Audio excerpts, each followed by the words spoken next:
welcome to Friday Night Lights here at Clark County at McKenzie Stadium. I'm Ryan Vassbinder, joined up here in the booth, returning from a season-long absence, Rodney Lawrence. Rodney, welcome back. Hey, welcome back. Thank you for welcoming me back. We are back here. I didn't think I was going to be back this quick. The season didn't end the way I expected, but I'm going to have fun tonight up here with you. Yeah, it'll be a good time. We've got Prairie High School versus the Heritage Timberwolves tonight. This is a big game, lot riding on this game, as three teams from this lower Clark County area do go to the playoffs in the 3A district. Both of these teams really fighting for that last and final spot for the playoffs. So winner will advance, loser stays home for the postseason. Rodney. Yes. Thoughts about how do you go into a game when you've got everything on the line like this? You know what? That's a great question. I got to experience it a lot this year when I was coaching, but it's mainly about the preparation and practice all week. It's, and that when you come out here, you feel real comfortable about everything that you're going to do, everything you've talked about doing. You feel comfortable about what you think your opponent is going to do. And, if you can come out here feeling comfortable about that, then you've got a fighting chance to win. Obviously, everything's got to fall your way, and you got to be able to execute. But other than that, it's just being able to play and make big plays when it's time to, and here goes an opportunity right here. Yeah, speaking of a big play, that ball was returned by Everett Steele, making his way all the way into Heritage Timberwolves territory. Finally brought down right around the 42-yard line. Big return for the Falcons and to start this game off. Yeah, he picked up some real good blocks there right there on the edge and was able to step into the space and get up the field. As we can see here on this replay. Yeah, found a crease, got right in it, and right up the sidelines. It looks like that is the kicker, I do believe, who made the touchdown-saving tackle. Yeah, as a kicker, those are some of the moments you live for, right? Making those tackles. Exactly. Well, we're going to start this game off with a penalty. Looks like it is going to go ahead and be offside. That is going to move the ball forward 5 yards for the Falcons. So we're going to start this game off 1st and 5. The quarterback for the Falcons, Devin Viju, is going to start things off. Both quarterbacks on both sides really kind of fighting some minor injuries this late in the season. Mm-hmm. I know Viju was a little banged up a couple weeks ago with an ankle injury, but he is back and he is scrambling. He makes his way right up through the middle into the secondary. That's going to be enough for a big first down, take him all the way down to the 22-yard line. Yeah, Viju he's the real deal. I mean, when that young man's out there and he's got the ball in his hands, he is able to scramble. He is real good at making people miss. He's elusive, and he's got the wherewithal to actually see down the field. So, I mean, this obviously was a designed run for him, but he can scramble and still throw touchdowns. Yeah, and we saw that last week. He made some really big plays from his feet. This time he throws it out into the flat. He's going to find his receiver, Tommy Vick. And he's going to go ahead and pick up 9. It's going to bring up 2nd and 1. Yeah, Vick out there on a nice little out route. Speed out, if you will. Viju was able to put the ball on him in a really good spot, so that wasn't going to get picked off by the backer or the defensive corner. Keegan Kruger, the running back for the Falcons, lined up just behind Viju. He's going to go ahead and get the handoff. He bounces out to the outside after finding traffic in the middle. He's going to make his way to the corner and into the end zone for a touchdown, and the Falcons are going to go ahead and strike first and put 6 on the board. That was pretty good play, actually designed to go inside. You actually could see the guard pull. It's like some kind of fold play up in the middle. Kind of got cluttered up. He was able to bounce that to the outside. Looks like he hurt himself as he came across the into the end zone, but 6 points nevertheless is on the scoreboard. Hopefully he'll be okay. Yeah, hopefully he is all right. Hopefully he's able to return. He was helped off the field with a lower leg injury. The kicker for the Falcons is number 36, and that is Isaiah Ojeda with the attempt for the extra point.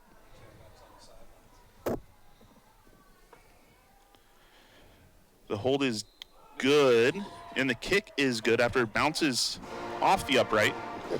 and into the middle. So that brings the total to 7. There you go. I don't know. Here's the replay here. Here's the replay. Touchdown. Yeah, you see Kruger. He's able to just bounce out to the outside. Yeah, it looked like he just rolled it after he actually got into the end zone. And it looks like we might have had some a little drama here. Looks like that coach thinks that bounced outside. He's pretty upset about that, but nevertheless, the call on the field is going to stand. We lived through that ourselves. Yes, early in the season. So there's been a lot of drama. No matter how far you take that up the chain of command, it is a call that stays on the field, whether it is a good one or not. So the Heritage sideline is going to get a warning. Yeah, we have seen plenty of field goal drama here at McKenzie Stadium this year. The missed field goal, not to open up sore wounds, Coach, but the one involving Union at the beginning of the season was certainly the largest. Mm-hmm.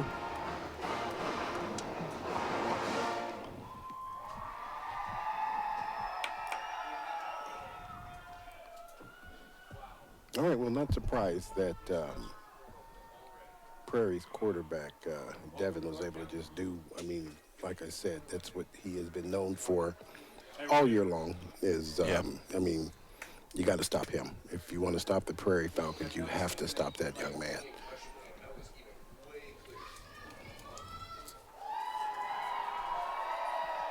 Yeah, it will be Ojeda that goes ahead and kicks this off for the Falcons. Back to return, standing right on the 5-yard line is Traylon McGraw.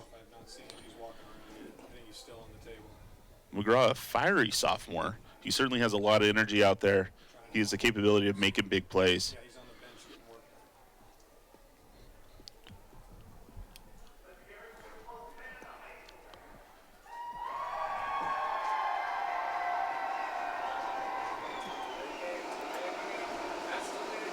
There's no way it hits the 10. That hit them. That hit them. So Prairie attempts an onside kick, and it's going to turn up. It should turn up unsuccessful, as it looks like it bounced and hit the kicking team before it went 10 yards.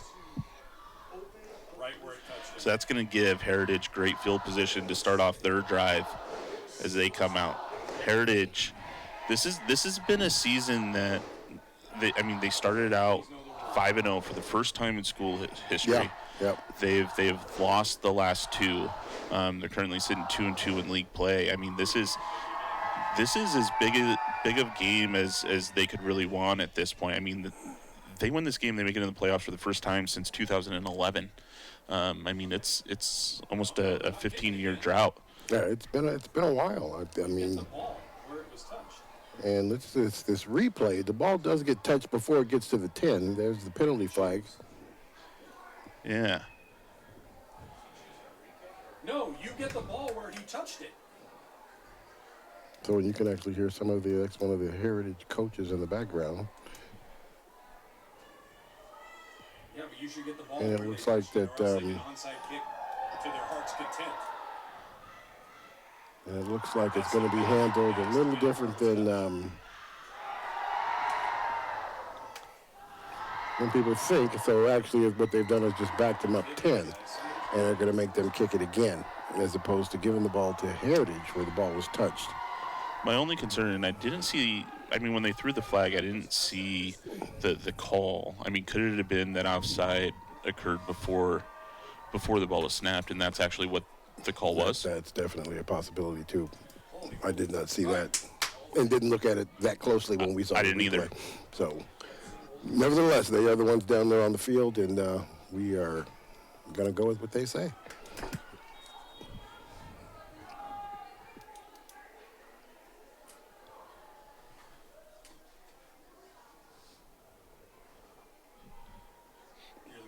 All right, here we go. Looks like they might kick this one away this time. Interesting call there for Prairie to go ahead for an onside kick right out of that. It was. I mean, right out of the chute like that. Yeah, this one is going to be fielded by McGraw right at the 20-yard line. He makes his way up the middle, bounces out to his right, trying to find any type of space. He finds a little bit, makes it towards the outside. He's ultimately brought down right at their own 49-yard line. Looks like it might be spotted at the 50. Yeah, nice run. I'm pretty much going to get the ball back where they could have gotten it on the onside kick. So, yeah. All things being equal, they're right there where they need to be, 50-yard line. What do we have? Is this where we bring out the term "ball don't lie"? There you go. What do we have? So the quarterback for Heritage is going to be Owen Daly. Daly really has kind of split some time between him and Devon Granville, and we'll see if both quarterbacks get an opportunity to play tonight. But Daly is going to go ahead and get the start, and he hands this one off to KJ Clark. Clark bounces out to the left side, not quite able to go ahead and escape the grasp of the tackle. A penalty flag out there. It looks like it might have been a holding as he's trying to seal the edge, and that's exactly what it looks like. Yeah, so what looks to be maybe a 4-yard gain is going to end up to be in a loss of yards.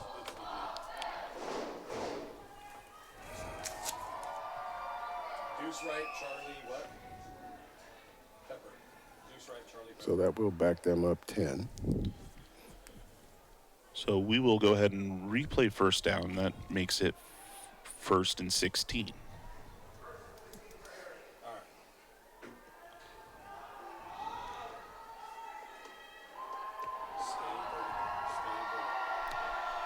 Daly's got KJ Clark lined up just off his left shoulder. He does hand it off to Clark. Clark trying to find any type of room, and being unsuccessful, he's going to be brought down for an additional loss.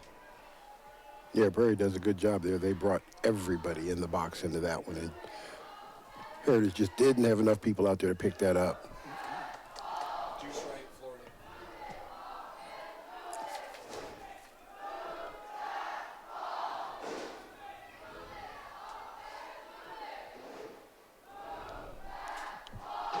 So that brings up 2nd and 18.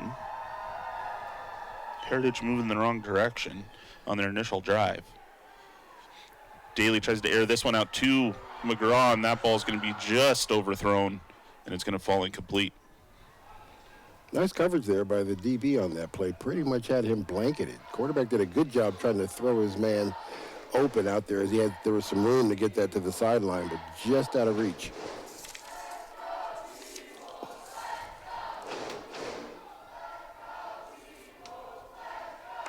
What was the formation again? Spray right, charge yourself.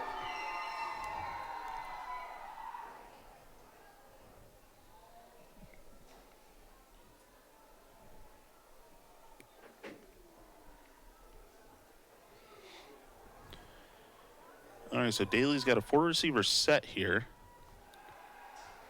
He does look for Dakari Bradford. Bradford able to make the catch. It's going to be a gain of about 10, and that's going to bring up 4th and 8.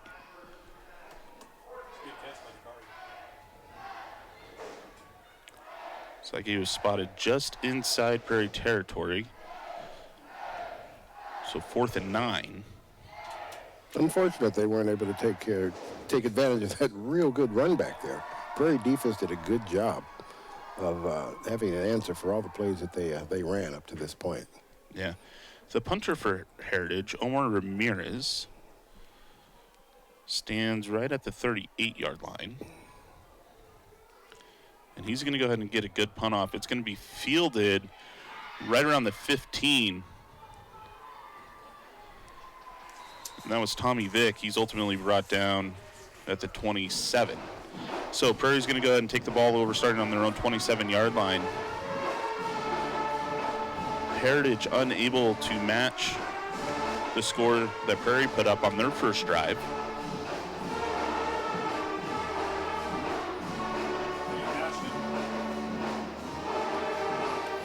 Yeah, the Prairie defense did a pretty good job there. They pretty much kept the Timberwolves on their heels on that. I mean, they were blitzing the house on that, the odd man front, so they were bringing 5 or 6. And they just had a tough time picking that up. Yeah, Viju's going to go ahead and hand this one off to Sam Watts, number 26 for Prairie. And he's going to go ahead and get a gain of 6. And that brings up 2nd and 4. He stayed on the nose.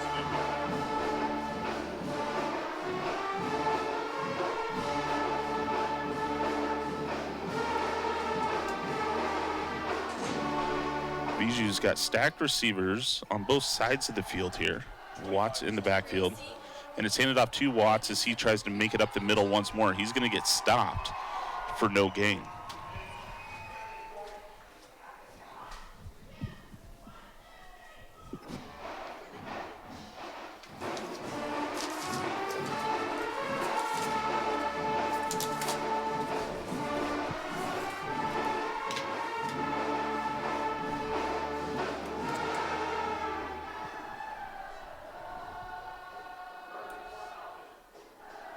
All right, 3rd and 4. Viju in the shotgun. He rolls out to his right, looking downfield. He's going to decide to keep it and make his way up across the seam. He does get a first down. He's ultimately brought down right at the 45-yard line. That's a big run for Viju as he's able to move the chains. Yeah, he's a tough guy to stop. Once he gets going downhill, he is able to make people miss real easy. I mean, he does a pretty good job of being able to make people miss.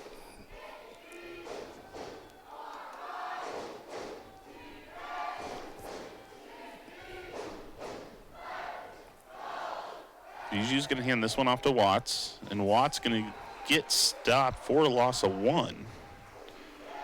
Watts unable to just seal that edge.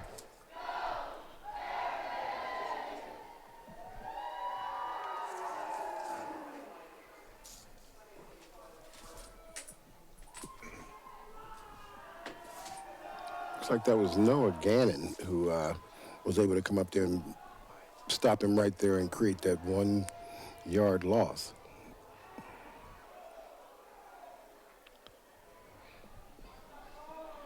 Ten seconds left on the play clock.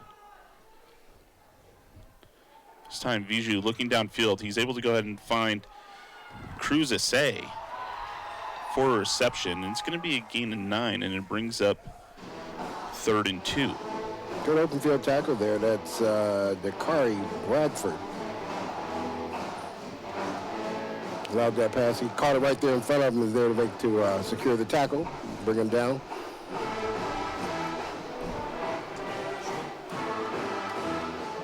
Hey, one thing when he's on Zora, go ahead and let him know to stay vertical. He posted it was a loose one, but I think if he stays vertical, he goes. If he stays on that down block, they're going to overrun it, and he runs right behind him because they were pursuing. This one's handed off to Watts once more. Watts finds his way up the middle. He's upended ultimately at the 39-yard line. That's going to be enough for a Falcon first down as the Falcons continue to just move the chains methodically halfway through this first quarter. Well, that's the safety, McGraw, coming up strong on run support to undercut him.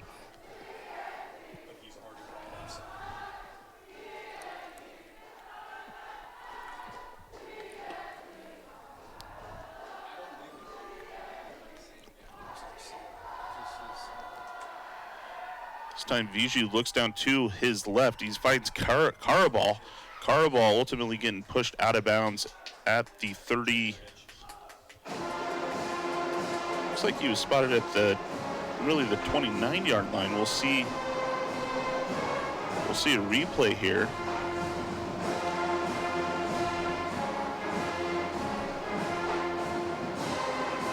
Nice catch, run through that initial contact, but it looks like there was a flag on the field. I didn't actually see the flag at that time. I didn't either. But they did back the Falcons up 5, so we're going to go ahead and replay first down.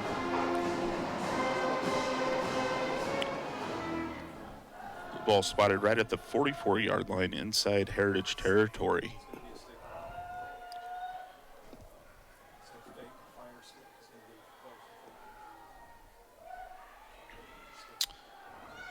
Viju finds Jackson Kimball. Safety McGraw there for the stop.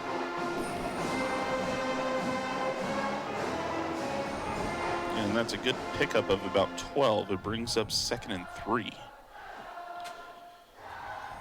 Bijou rolls out to his right. He's still looking downfield. He does fire. He finds his receiver. We've got another penalty flag down there on about the 34-yard line. Yeah, his receiver, Rex Lovejoy, able to go ahead and bring it in, but we'll see what the flag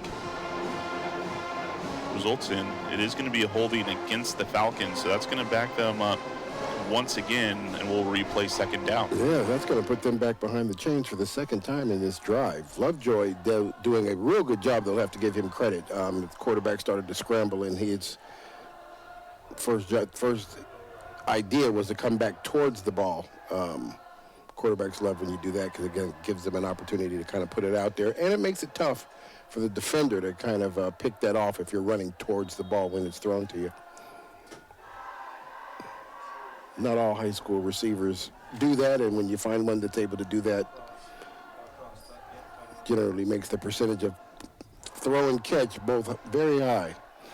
This time, Bijou with an empty backfield rolls out to his right. He's scrambling. He makes his way across the line to gain, it looks like. We'll see where he was spotted right out of bounds, right at the 28-yard line. It will be enough for a 1st down. Another big scramble from Bijou.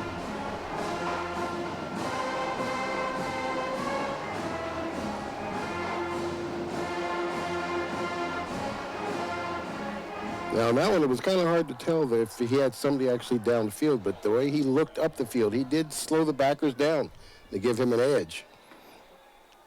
And this time there is going to be an offside call against the Timberwolves. It's going to cut the line, the distance to gain in half. We'll bring up 1st and 5.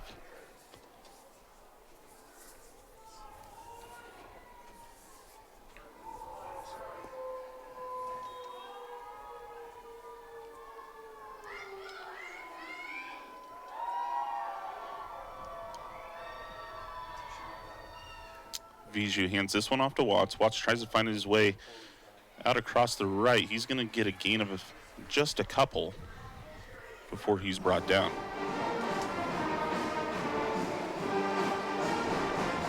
Yeah, the right side of the line gets a real good push on that. It allows the running back to gain a little bit on that one.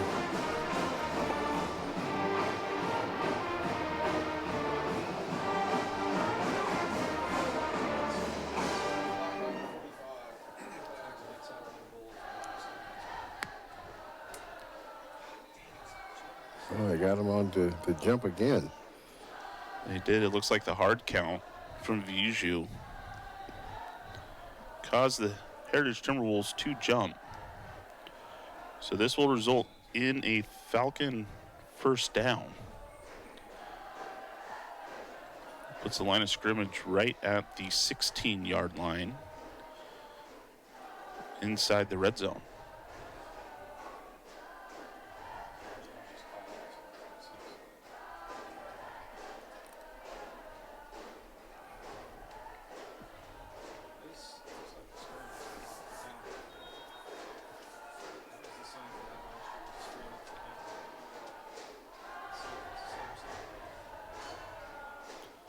This one's handed off to Watts. Watts trying to find his way. He's going to go ahead and be able to pick up 2.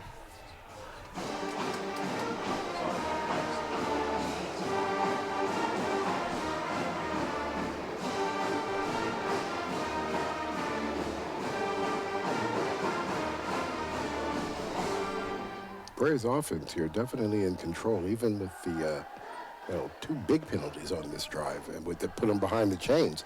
And they were still able to be successful to get 1st downs consecutively.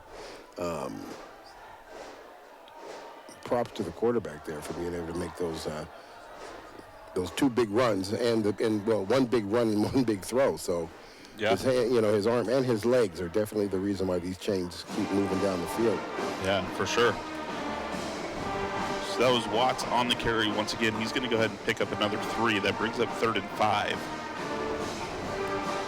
I mean, one thing to talk about, you're talking about in control. I mean, through the entirety of the first quarter, we've only seen 3 possessions. Yeah. Prairie has held the ball for the most of this first quarter. quarter. It looks like there is a personal foul penalty that's going to be called against the Timberwolves. So that's going to result in half the distance to the goal, and that should bring up. The ball's going to be spotted right at the 5-yard line. That is enough for a first down. That's going to be first and goal for the Falcons.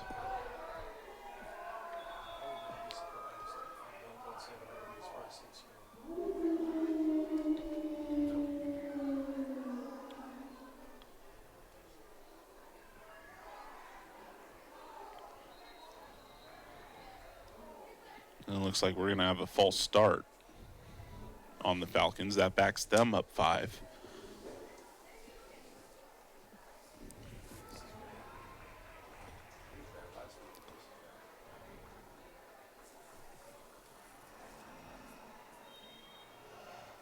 So it looks like not everybody was set when the man went into motion.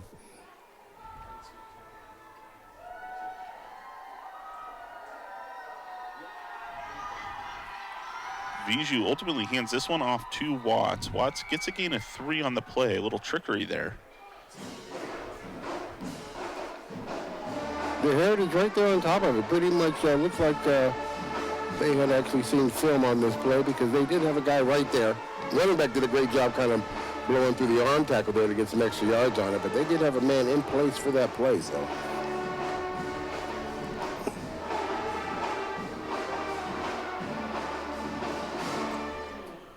So that brings up second and goal from the 7. He's got a tag, so it's a run and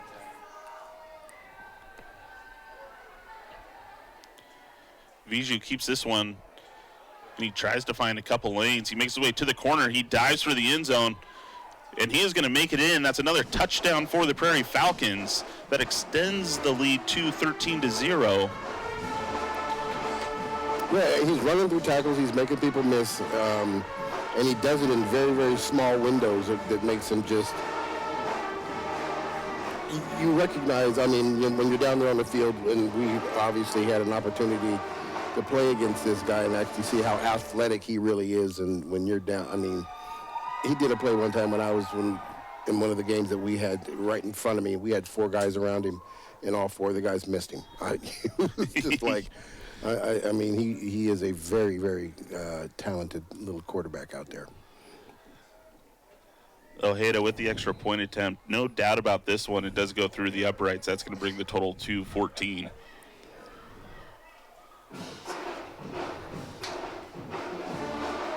See the replay here. Viju just sidestepping all over the place, Yeah, and he makes his sure way is. to the corner.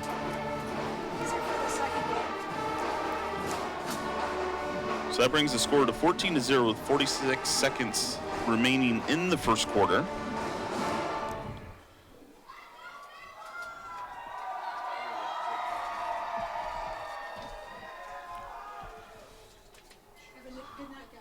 Traylon McGraw looking to return the kick for the Timberwolves. This will be the Timberwolves' just second possession of the game so far.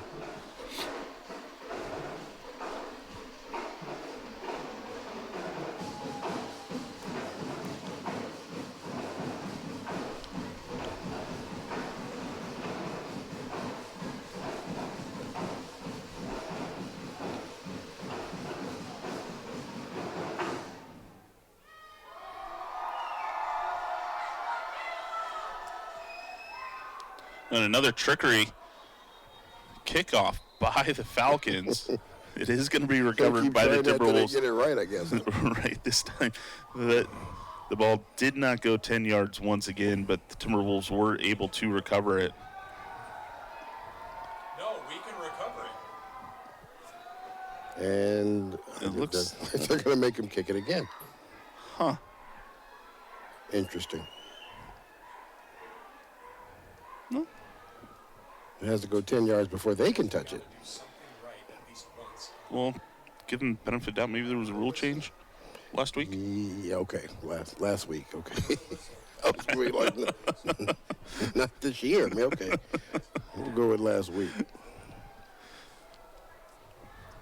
You know, we try to give the benefit of the doubt. Yep, we sure do. So Ojeda is going to go ahead and attempt this kick once more. Almost expecting just to backheel it at this point. McGraw standing at the 16-yard line waiting to return.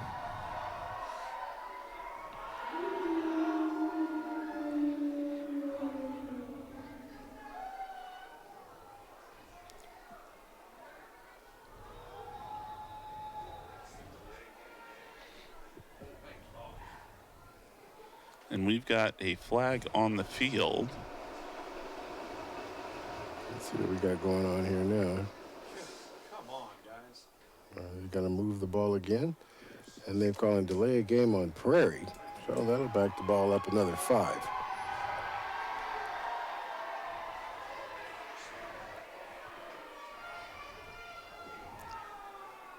Ojeda very methodical in his setup for these kickoffs. Yeah, and I know I'm not telling you to call him for Dave here. Wildcat. Wildcat might not be bad. He's going to get it right upfield. That dude is not fancy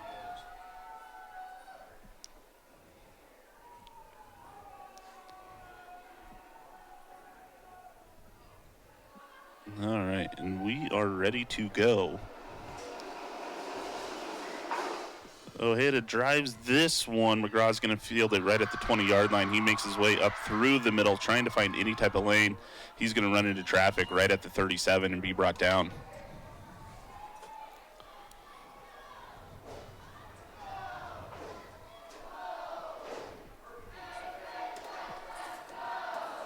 So Heritage is going to start their second possession of the evening at the 37-yard line, 1st and 10.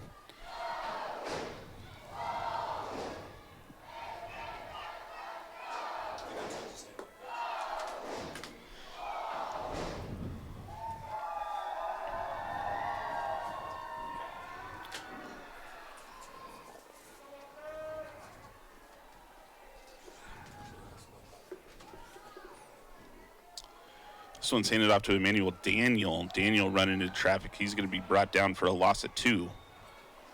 Prairie did show blitz on that one. They brought that linebacker from the outside, number 45. That is Nicholas Merritt.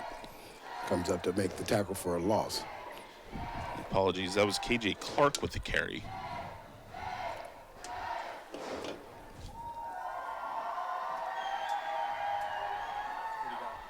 Clark's going to go ahead and check out of the game. In checks in number 23, Tua Va.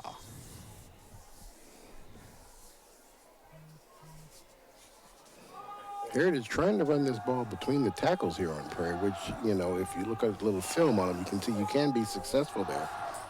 But right now, Prairie, they've got, look at 1, 2, 3, 4, 5, 6, 7, 6 in the box more often than not, and they're always bringing 2. So it makes it real hard for them to get something moving there in the middle. Linebackers making the majority of the tackles up to this point. Yeah, Heritage may need to make some adjustments and look at a different part of their playbook. That does bring an end to the first quarter, as we're going to go ahead and switch sides. So it's going to be 2nd and 12 as we start the second. The momentum all on Prairie's side here in the first half. Like you said, 2 possessions to essentially 1. If you take into consideration when Heritage was able to take possession here in the first quarter. Defensively, Heritage is not settled in and found a way to stop these guys yet. Even with big penalties and Prairie finding themselves behind the chains, actually more often than not here in this first quarter, and still finding a way to be successful in big plays. Yeah, I mean, that second possession for Prairie, I mean, they held the ball for over 8 minutes.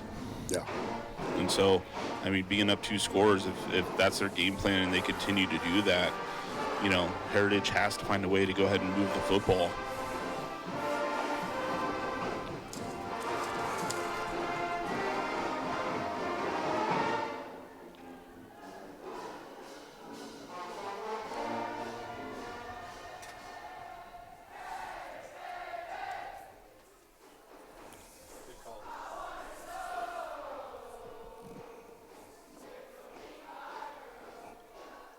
Heritage coach having a quick discussion with the officials here in between periods.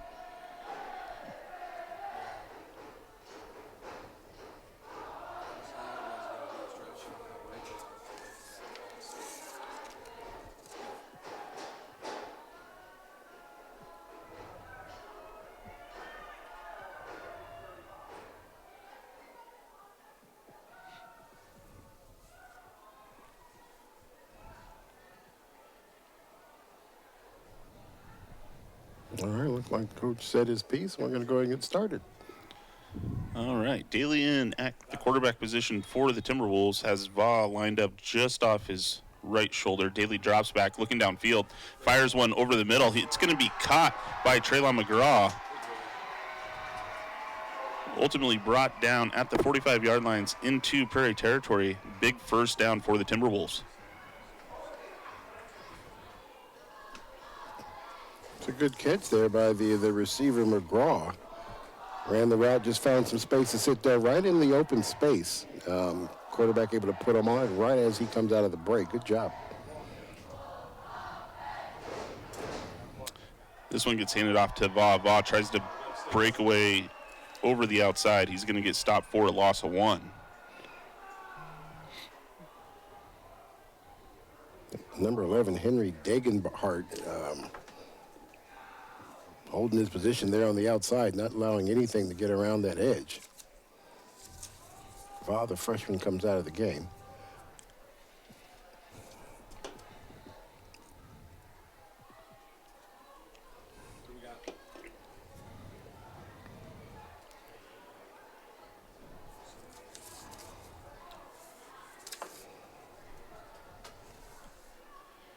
Daly rolls out to his right, taking a look downfield, fires across to the sideline, finds Krupkuk. That's going to be another gain of 14 and brings up another first down for the Timberwolves. Good offensive play there by McGraw, allowing his receiver buddy out there to be able to get some extra yards as he tries to push that to the outside and get up to the field.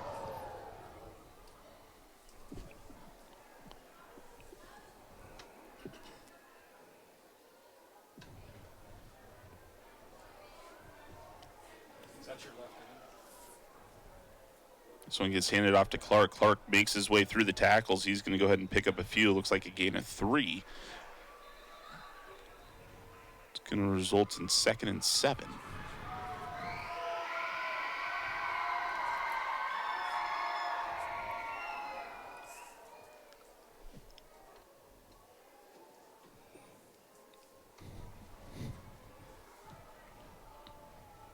McCray and Merritt there to make and Merritt there to make the tackles. McCray lost his hat, so he'll have to go out for a play.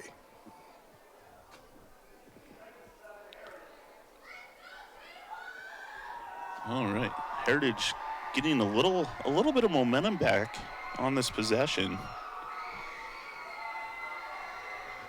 Daly hands the ball off to Clark one more time. Clark makes his way across the outside, or through the middle to the outside. Looks like it will be enough. It's going to be close. We'll see where they spot this ball if it moves the chains. And it is going to be enough for a first down. Pavlenko there to make the stop after they have after the good run there by Clark.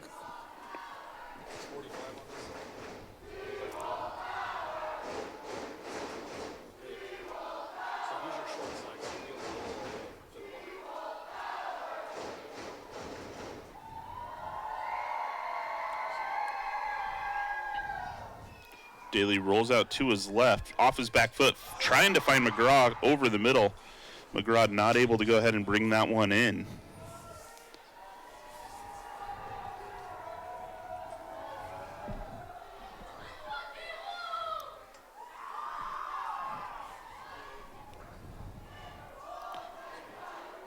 See Daly just rolling out, trying to find McGraw. McGraw had the opportunity, ball just outside his grasp. Yep, sure was.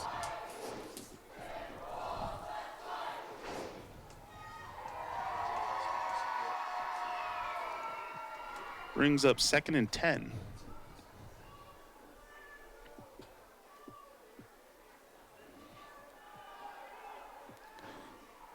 Daly finds KJ Clark. There's a flag on the field. Clark makes his way out of bounds at the 14-yard line. We'll see what the officials deliberate here and see what they come up with. It almost looked like a screenplay, but I don't know if he was actually past the line of scrimmage. If that was the case, then they might have been calling it that we had men down the field, but we'll see here.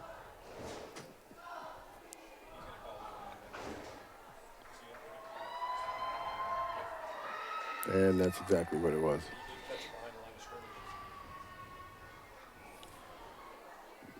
All right, so that's going to back Heritage up 5.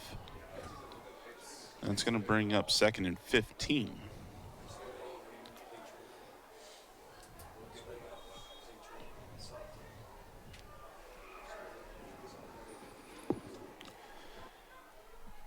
Daly running the play in from the sideline.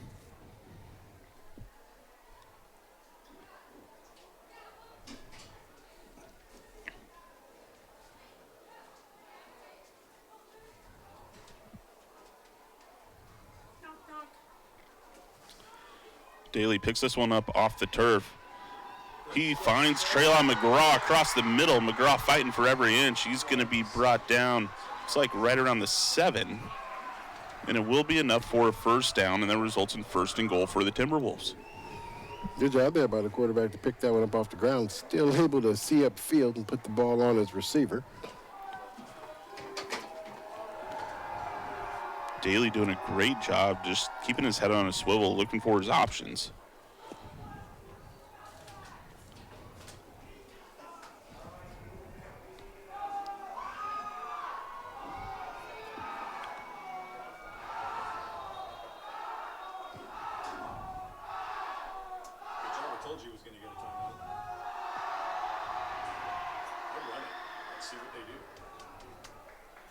All right, so Prairie calls a timeout. Heritage coming out in an unfamiliar formation. Looks like Traylon McGraw was standing in at the quarterback position for that play before the timeout was called. Direct snaps type stuff there, Yeah. Huh? We will see here. They are finding some success running the ball here in this series.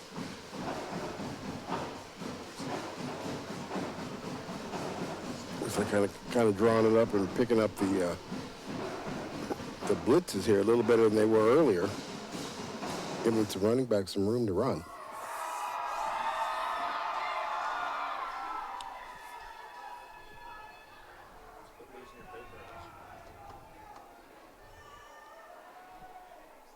All right, so in for the Timberwolves, we've got Traylon McGraw as well as Henry Degenhart in the backfield. In addition to that, I'm sorry, it's Braden Oster in the backfield.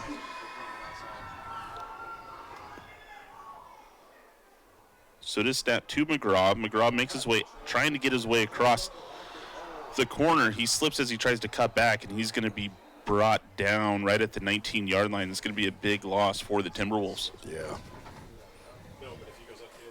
It looks like they were all over that. I mean, they're pretty quick on the edge. It's kind of tough to get around the edge on those guys. Looks like they had kind of their powerhouse package in the game there, and still weren't able to find that edge. Good job there by the Falcon defense.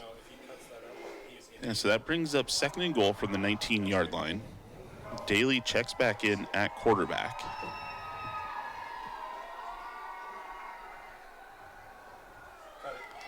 Handed off to KJ Clark. Clark finds his way up through the middle, makes his way all the way back to the 6-yard line. Big run by KJ Clark. 6-yard line.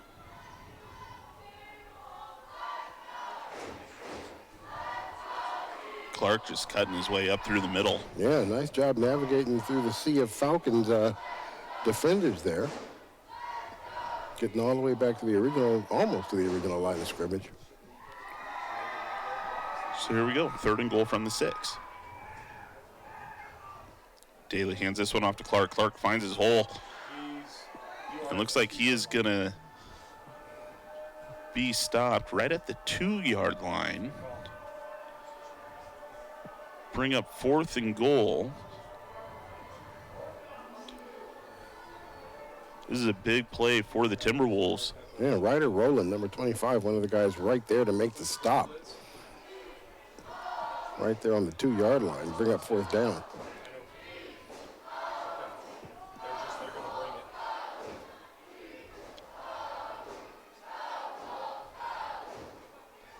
Let's see here. Heritage gonna run this in. That's what it kind of looks like. Yeah, the ball is given to Clark. Clark tries to bounce to Bounce the it, outside, and he and- finds his way into the end zone for a Timberwolves touchdown. That puts 6 points up onto the board for the Timberwolves. Heritage's best series of the night. Definitely. Looks like they may have figured out a couple of things. Good job there. Good running by the running back, and it looks like the offensive lines are getting a push. Yeah, for sure, for sure.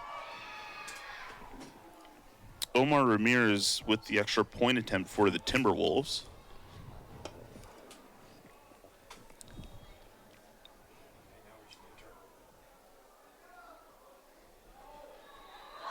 Kick is up, and it is good. So that brings the total to 7 for the Timberwolves, cuts the lead in half.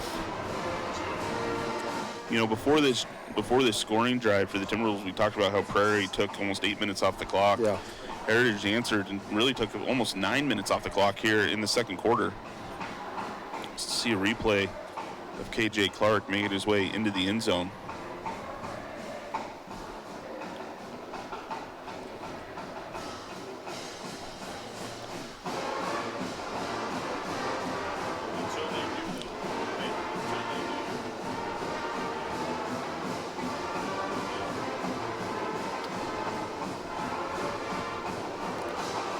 As we're waiting this kickoff, just want to say thank you to those of you watching on Comcast Channel 328 and on the Evergreen Public Schools YouTube channel. Glad to have you. Happy Halloween. And it wouldn't be Halloween here in the Northwest if it didn't rain, and the rain has started to fall here at McKenzie Stadium. It always rains on Halloween. It always does.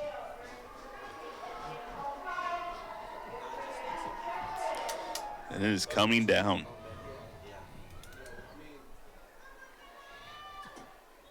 I'm glad to be up here in the booth. It is nice. It is nice.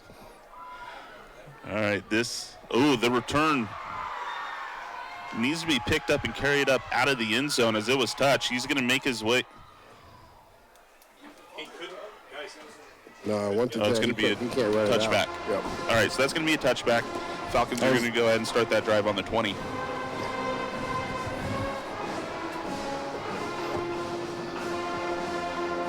I guess I couldn't hear the whistle from way up here because I was like, why is he running that out?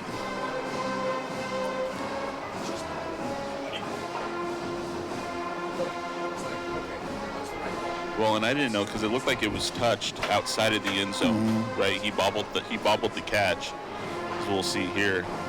Looks like that was Everett Steele. Oh, yeah, he does. Right, so I didn't know if he had, because if it's recovered in the end zone by the kicking team at that point. Right?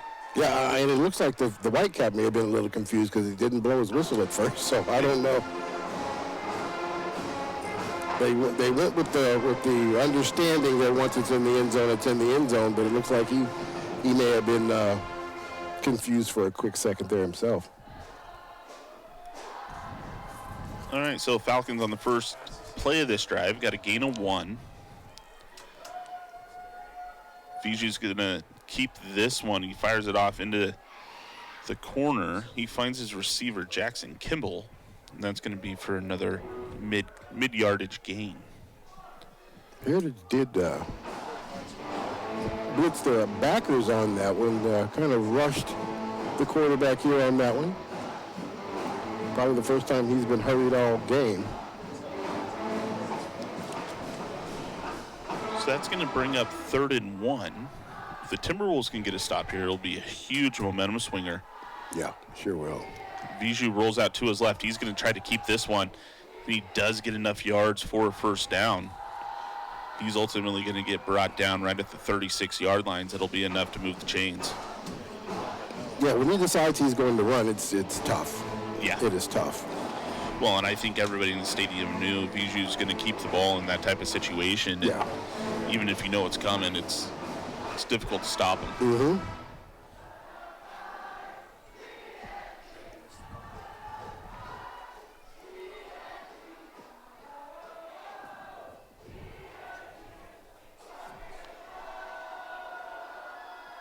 Biju hands this one off to Watts. Watts makes his way through the middle. He's going to pick up a gain of 1.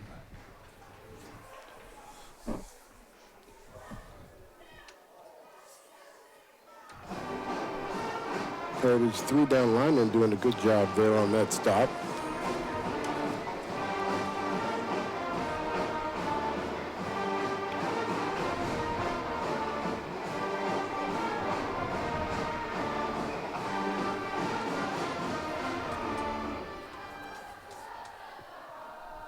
Some kind of cross. Biju dropping back, looking to his left. He decides to scramble out of the pocket, up to the middle, out to the sideline. He's going to be ran out of bounds right at, looks like the 50-yard line. Another outstanding run by that young man. I mean, just, you know, he went through contact. He was, I mean, he had a hand on him about 5 yards past the line of scrimmage, ran right through that, found some room out there on the edge, and then sprinted for the first down.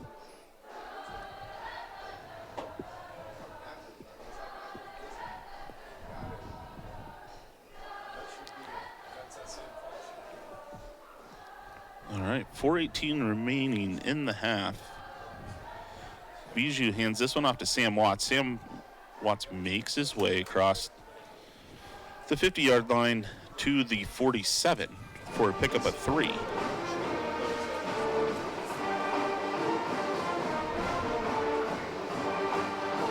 It's Jordan Dias there who makes the tackle.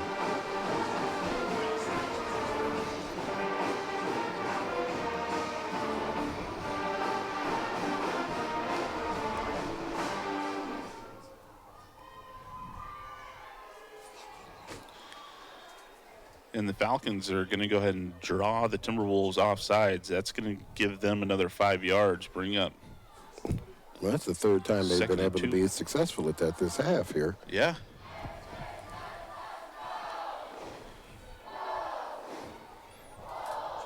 Yeah, that moves the ball to 2nd and 2.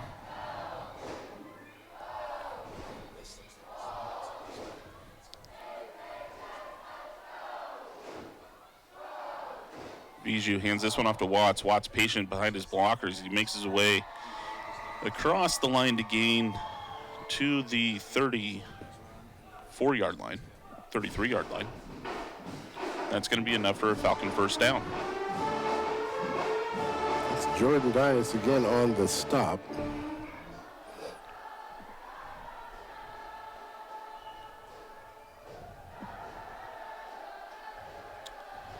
Watts again on the carry. And he's going to get another big rushing gain. It's going to be a gain of 10. And that's going to move the chains. Yeah, nice little run there. Looks like the, not quite sure if that was the tight end or the tackle when the play got started, but he comes down the line of scrimmage with a nice little kick-out block, and the running back cuts right underneath that. So they got it figured out right now.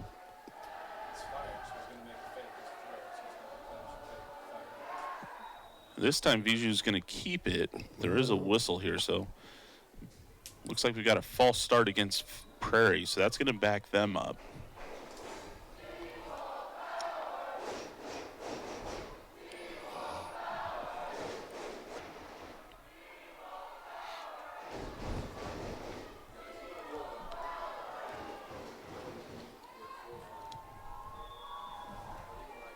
See the replay here.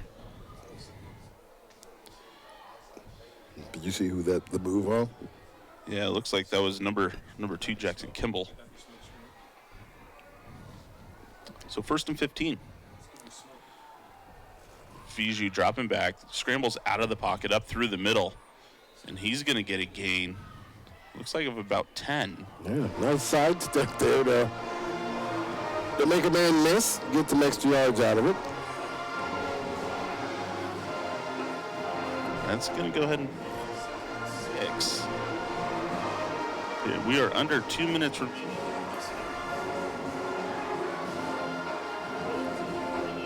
Using the clock to their advantage, at least trying to.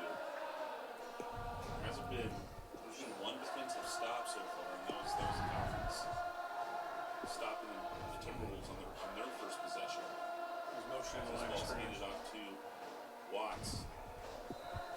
And Watts is going to go ahead and get it up for the first down.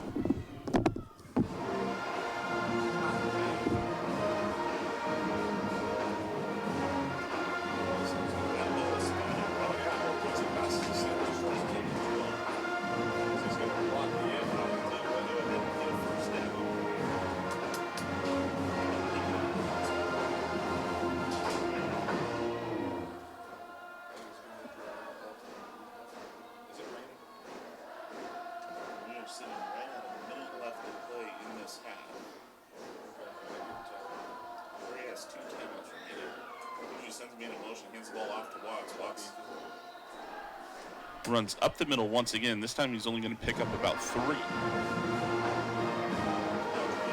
Running. Looks like he did go ahead and call a timeout.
Issue drops back. There's a penalty on the field. Nice. That pass falls incomplete.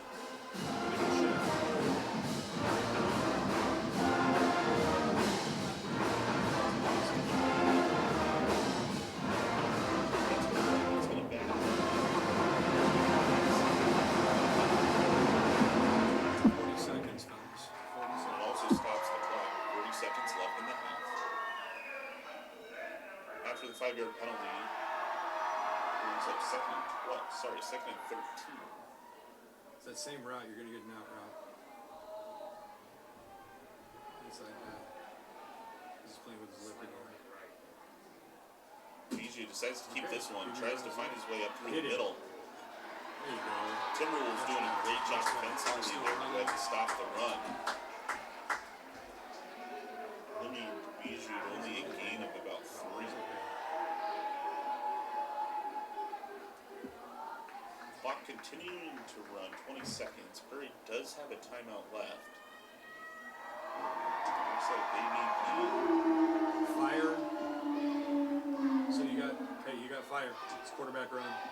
Quarterback run. He keeps this one. He takes off to his left, trying to find the corner. And they're going to call him. He is brought out of bounds. There was a flag on the field that was thrown. That's a hold.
take it down to Matt and Rodney for a halftime. Oh So my we'll see you back God, for the man, second half. they don't know. They just don't know. Matt Griffin alongside. Oh my goodness, look who's here. It's like getting the whole band back together again. Rodney Lawrence joining us for a halftime show for the first time this season. Rodney, of course, wasn't on our announced team until tonight because you have a new role this season. I think we've talked about it a couple times. And what is that, Rodney? Happy to say I got back into coaching. So I'm running back coach for Union High School. We'll talk about that in a moment. But first things first, Prairie up by a touchdown over the Heritage Timberwolves. The rain has really started coming down in that second quarter. What did Prairie do right in that first half? Well, what they've always done right, the majority of the season, is their quarterback, Vizu.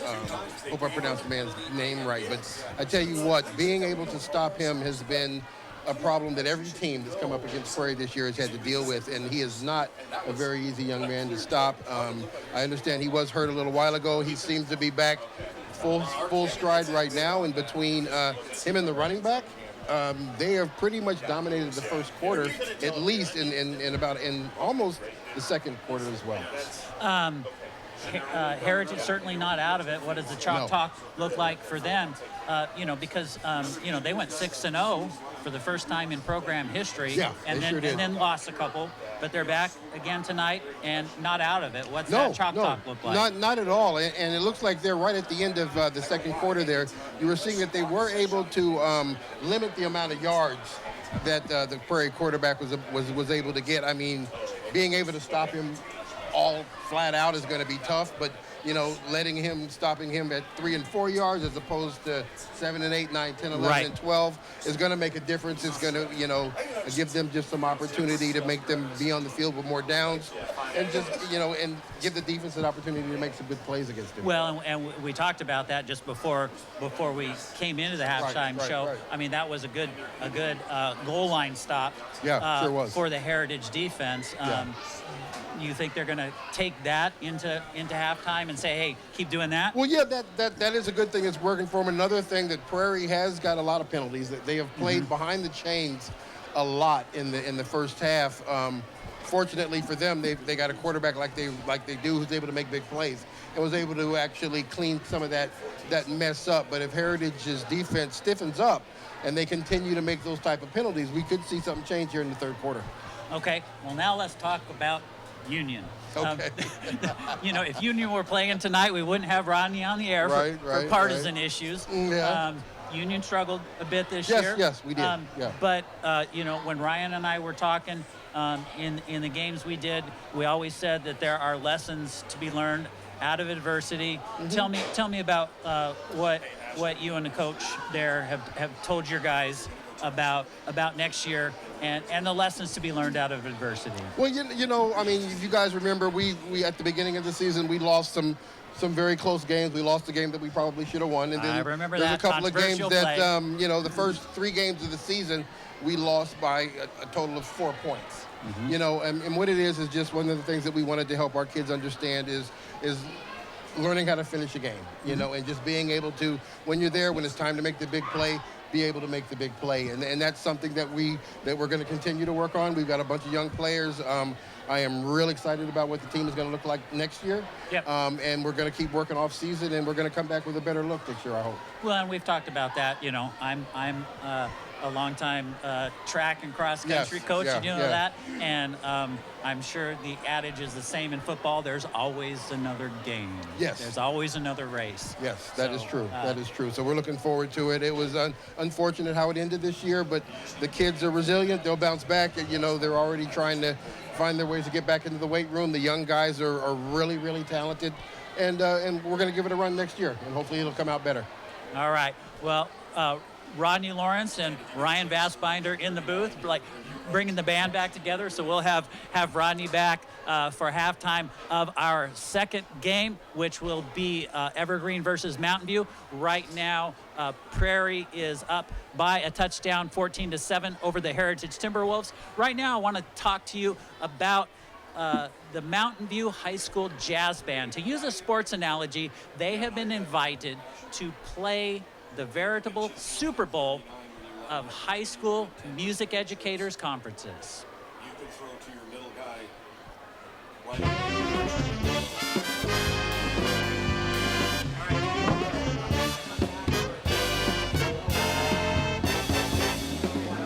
After recording 3 performances in February as part of their audition, it was during a rehearsal in April when band director Sam Ormson received the news that Mountain View High School's Jazz Band 1 had been invited to perform at the Midwest Clinic. And I had my phone out because it was playing music, and I opened up the email, and then I saw like the subject line, and it said Midwest Clinic, and I was like, and I had a little moment of don't click on it because what if it's a no? And so but I did, and I read it to them, and they were all, I don't know if they believed me, but I was like, oh, what? We made it? And so everybody was super excited because they had done all this work to prepare and they had worked so hard to create the audition recording, and they're a hard-working group of kids. And he was just kind of checking his phone, and then he like stopped talking and just checked his phone, and he read out loud the email, and like everyone was like, oh my goodness, it was so exciting. Exciting doesn't begin to describe it. The Midwest Clinic is the country's premier music educators conference, and Mountain View's top jazz band is just one of 5 invited to perform at the conference out of hundreds of audition submissions. Well, so this trip really symbolizes to the jazz program how important it is to have jazz programs in school, because look where it can take you, right? We can go and teach other people how to use their jazz programs in their school.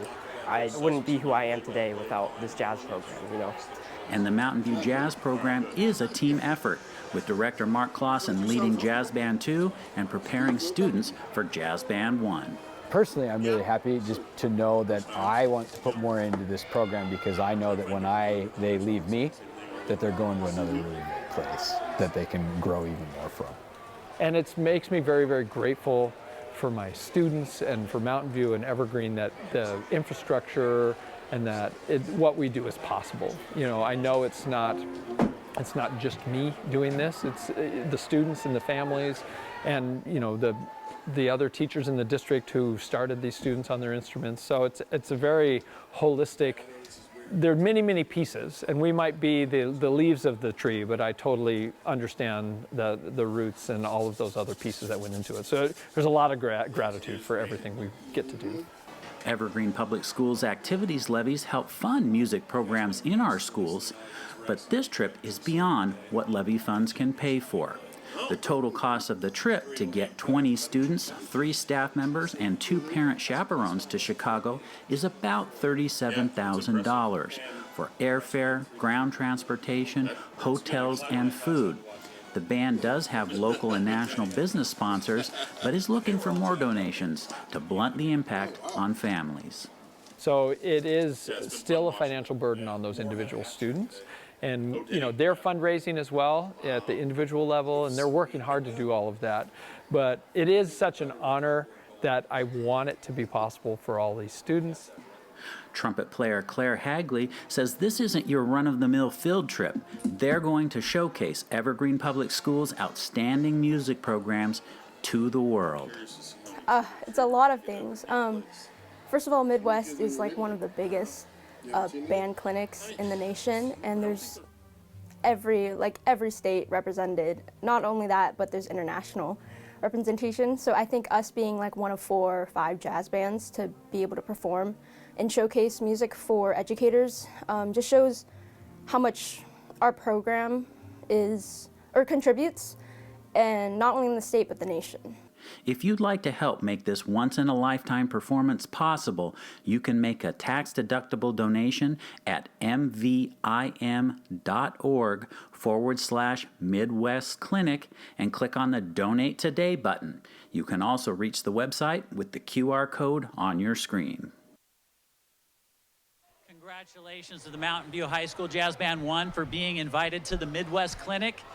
For the record's sake, they are the only the 4th or 5th, I believe, band from the Northwest invited to the Midwest Clinic in the the Midwest Clinic's 79-year history. So it's quite an accomplishment. They will be performing on December 18th there in Chicago, and as soon as we get photos or videos of their performance, we'll bring them to you.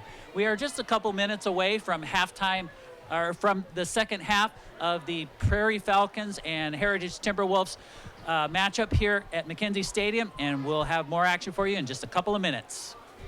Calling all student athletes in Evergreen and Battleground Public Schools. The Mark Rigo Athletic Scholarship Fund is accepting applications.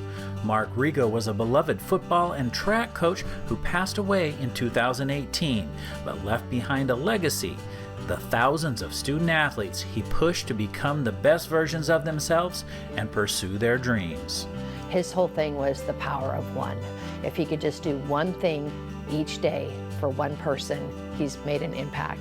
If you are heading to college or a post-secondary trade school and have taken part in sports in Evergreen or Battleground Public Schools, Rigo's legacy can also help offset some of your college costs. To fill out an application and learn more, head over to rigoscholarship.com. Let's keep Coach Rigo's legacy going by helping new generations of students pursue their dreams. Hate is loud. It gets clicks. It gets attention. Hate, however, is actually quite small. But love. Love is the majority. Love fills our hearts, our lives, our every day.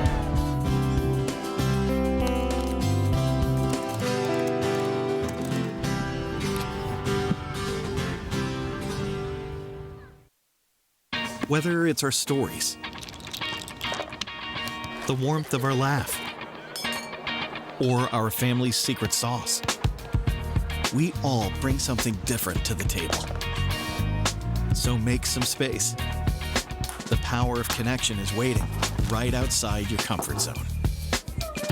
Learn how you can help strengthen your community at belongingbeginswithus.org/teamup.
All right, welcome back to McKenzie Stadium for the second half of the Prairie Falcons versus the Heritage Timberwolves. The Falcons coming out of the break leading 14-7. Heritage is going to go ahead and get the ball.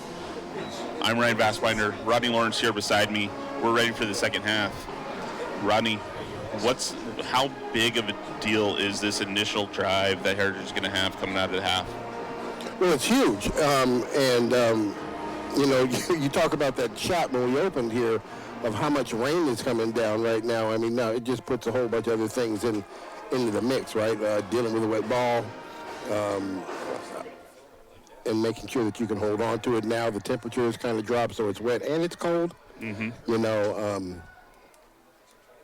so aside from the fact that they just need to come out here and play, you know, a little better than they played the first half, now they're dealing with the elements. So we're gonna have to concentrate, settle in. It looks like as we ended the first half of play, they had gotten a little bit stingy, if you will, on defense, and they were able to stop that quarterback a couple of times. And like I was saying with Matt at halftime, if they can just cut when he decides to run or when he scrambles, if they can catch him at 4 to 5 yards as opposed to 7 to 8 yards, then you know, then they have an opportunity to kind of get that defense off the field and get their offense back on the field. I think that's going to be momentum is probably what Heritage is going to need, and you know, 3 and outs is not going to help them at all. And then having their defense stay out there for a prolonged amount of time, especially once the weather now is a contributing factor and they're down by a touchdown. Yeah. Yeah, no, I certainly agree. I mean, their Heritage season is dependent on these last 24 minutes here. We'll see. Prairie did attempt 2 onside kicks in the first half, and they're going to go ahead and kick this one away. It's going to be fielded. Looks like that's Dakari Bradford. Bradford making that return, bringing it all the way back out to the 41-yard line.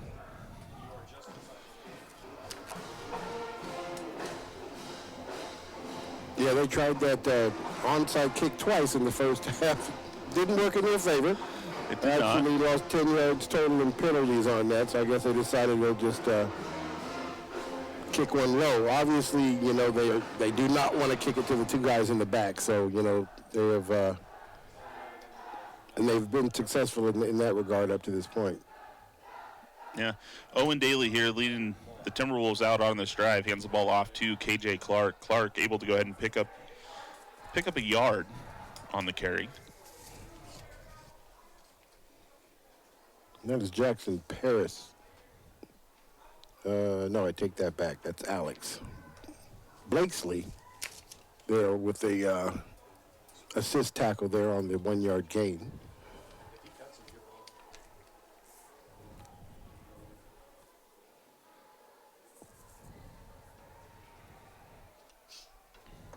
All right, Daly's got 4 receivers up on the line of scrimmage. He hands this one off to Clark. Clark tries to cut his way up through the middle. He's going to pick up, looks like about 6. Ball's going to be spotted right at the 48-yard line. That brings up third and 3.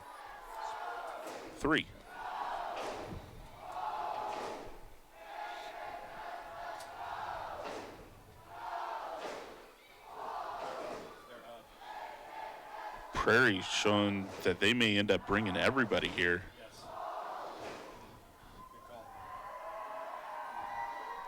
Let's see how much of it would show and how much is it. No, they brought everybody. Daly able to go ahead and fire one off. Intended receivers, Traylon McGraw. That does fly out of bounds and it goes incomplete. And it's going to bring up 4th and 3. It looks like they're bringing out the punt team. That's a big 3 and out for the Falcons. We talked about it. I mean, really in the first half, each of these teams really only got 2 possessions. I guess Prairie did get 3 possessions in the half. So each one of these possessions being extremely valuable as both teams running time off the clock. Yeah, they sure are. Prairie did a good job there. They brought everybody but one. They backed the one linebacker on the far side out of it. Perfect. He dropped right there in the route. So it kind of settled and hooked a curl. Then he wasn't able to make the completed pass out there. Yeah, Ramirez punts this one away. It takes a bit of a Heritage Timberwolves bounce and it's going to roll to looks like the 11-yard line. So Prairie's going to take the ball over at their own 11 for their first drive of the half.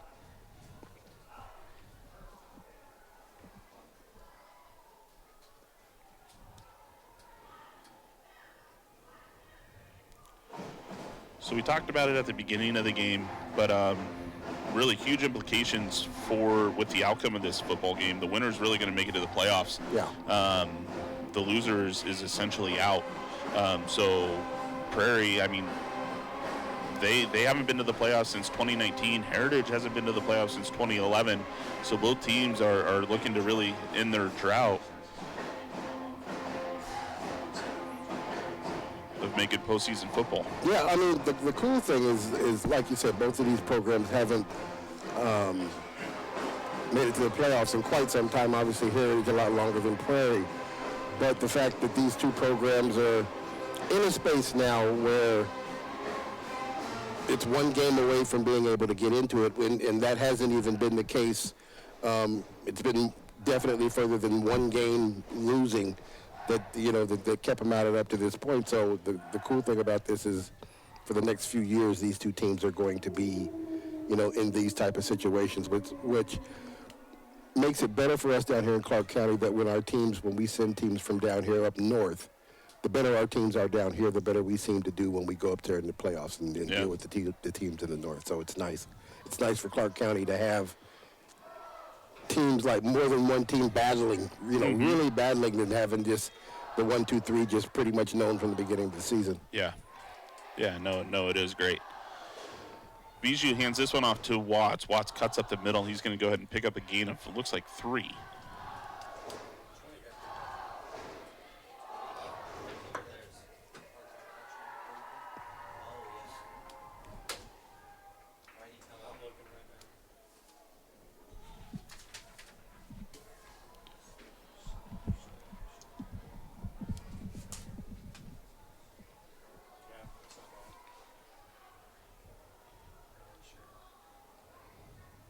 Bijou hands this one off to Watts. Once again, Watts is going to go ahead and pick up another 3 yards. Nice cutback there on Watts. Looks like the front 3 for Heritage overloaded on the left-hand side. Had the nose tackle lined up over the left guard there. Running back noticed that, made a nice little cutback to get some additional yardage on that play. Yeah, I've been impressed with how Watts has ran the ball tonight. Not the starting running back. Unfortunately, we haven't seen the starting running back, Kieran, back since he got injured on the first score for the Falcons.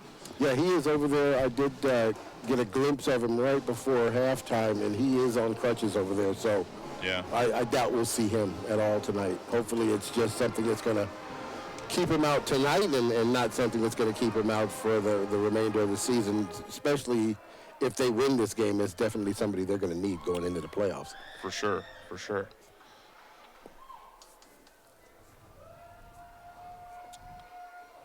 Oh, and that ball's going to be skipped off the turf. Bijou's able to go ahead and pick it up. He tries to scramble outside. He may be able to make something out of this.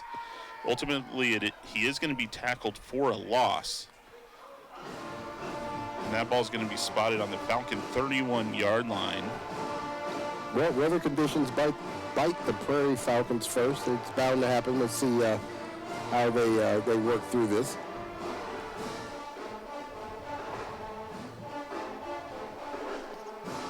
Now, they found themselves behind the chains a lot here in the first half, but there was no weather to deal with, so we'll see how they're able to handle this here now that the rain is falling at a pretty consistent clip here.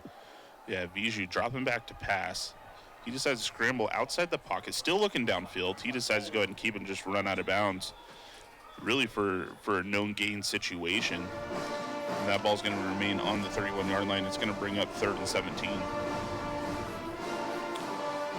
This is going to be a huge defensive stop for Heritage. I mean, it will. It'll really be their only second stop of the night. The first one coming at the end of the first half. And really, the end of the play clock was their friend in that situation. Mm-hmm. Mm-hmm.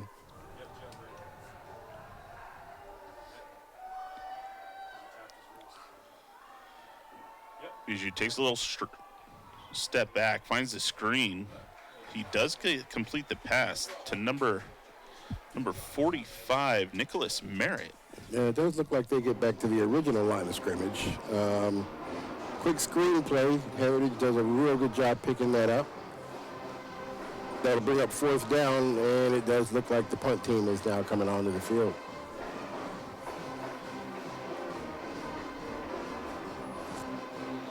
Yeah, so it looks like they will punt this one away on 4th and 10.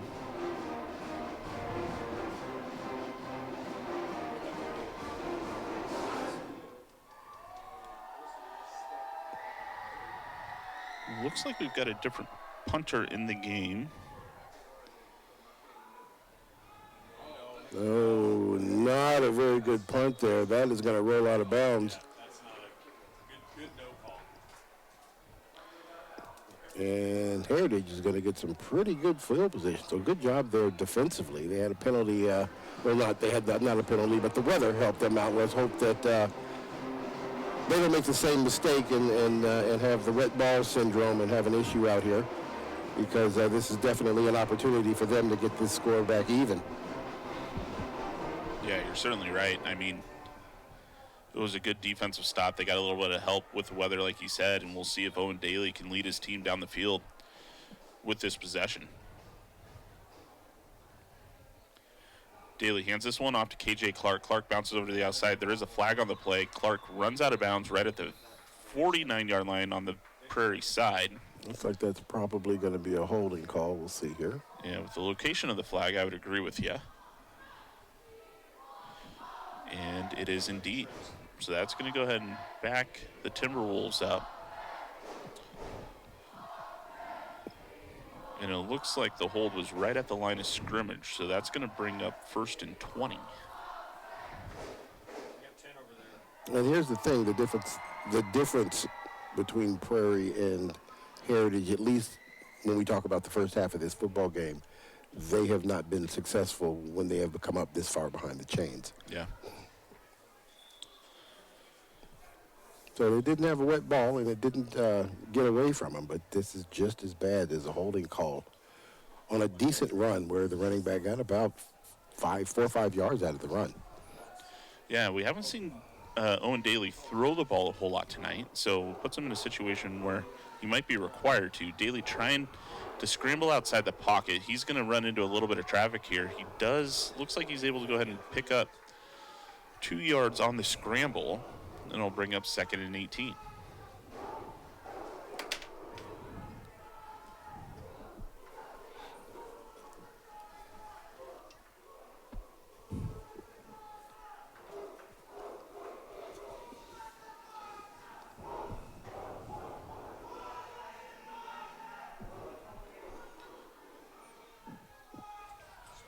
Wow, they're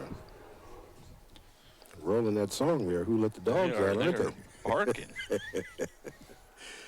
Yeah, I never got the answer to that question. Who did let the dogs out?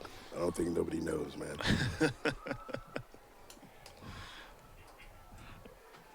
Daly drops back, looking downfield. And he's going to go ahead and throw this one across the middle. It's going to be intercepted by Jackson Kimball. Kimball making his way to the sideline. He's brought down at the 18-yard line. There is a flag on the play late in the play. Looks like Daly was trying to find Traylon McGraw across the middle. And it was just, Kimball did a great job of stepping up and picking that one off. Yeah, he dropped right underneath that. I don't even think the quarterback saw that when he threw it. Dropped right underneath it. I don't know if we picked up a replay on that one. We got a holding. Looks like it's after the interception, so they won't get it on the 20. And we'll see here. Daly's just, Yeah, he stepped right on. Yeah, he didn't see him coming at all. Great play by Jackson Kimball. Looks like the hold was at the 30, so that backs them up. So Prairie's going to take over after the turnover on Timberwolves' 40-yard line.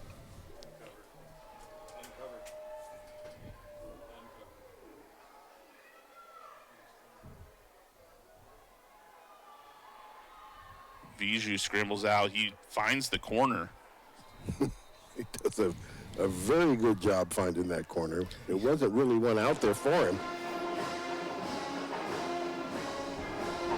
but he did what he does. And Yeah. that's a big, 15-yard gain, 14-yard gain. He does a very good job of finding space and stepping into it.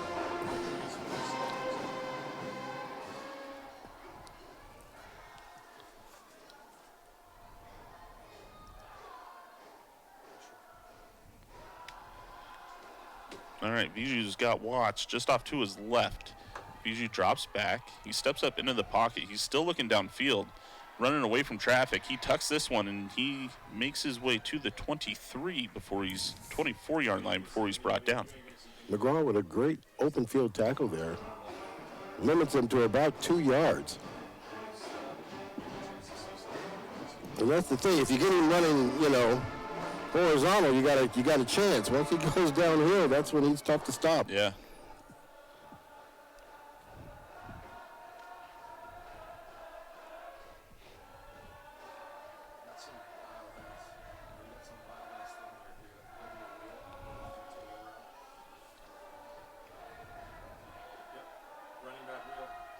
Viju decides he's going to go ahead and really step into this pocket and get sacked.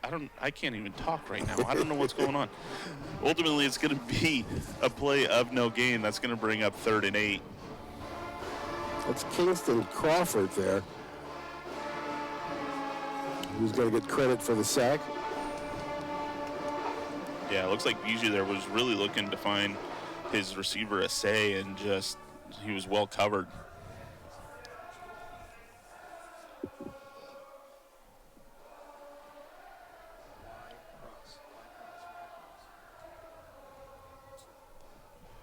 So 3rd and 10. Viju looking to find Watts out in the flat. That's going to fall incomplete. That's going to bring up 4th down. We'll see if this is 4th down territory for the Falcons.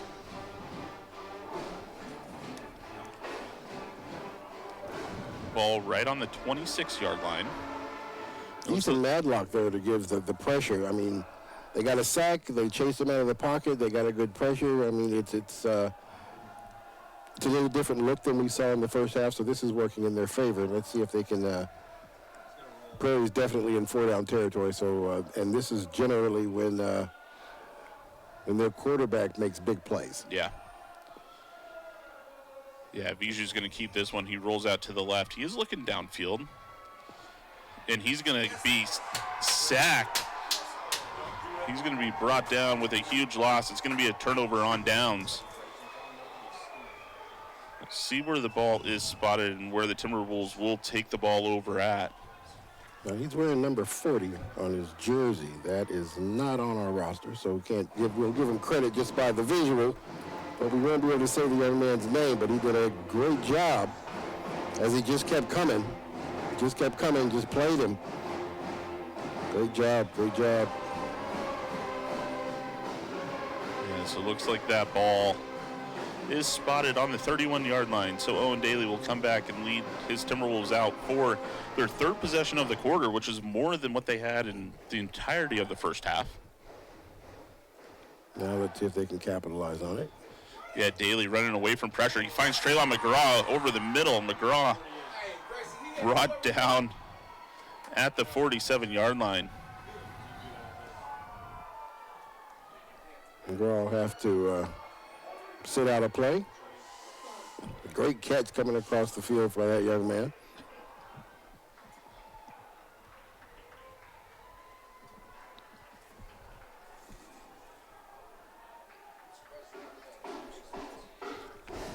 McGraw's only a sophomore, so that's some young talent that Heritage is going to be able to keep for a couple of more years.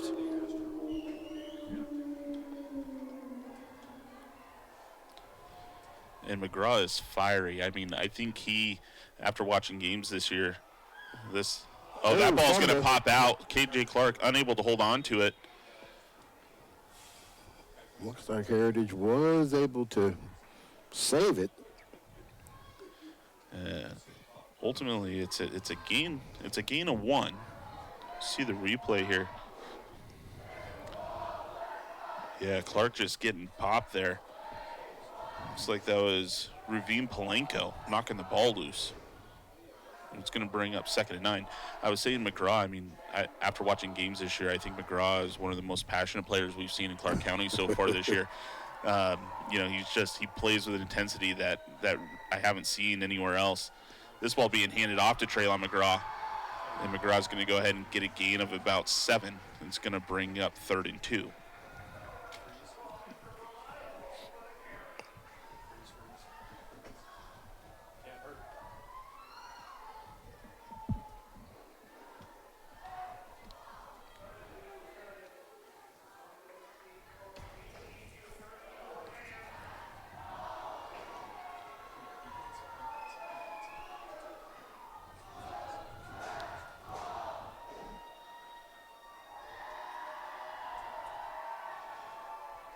Daly unsuccessful in getting Prairie to jump. Play clock down to 3. This ball's handed off to Traylon McGraw.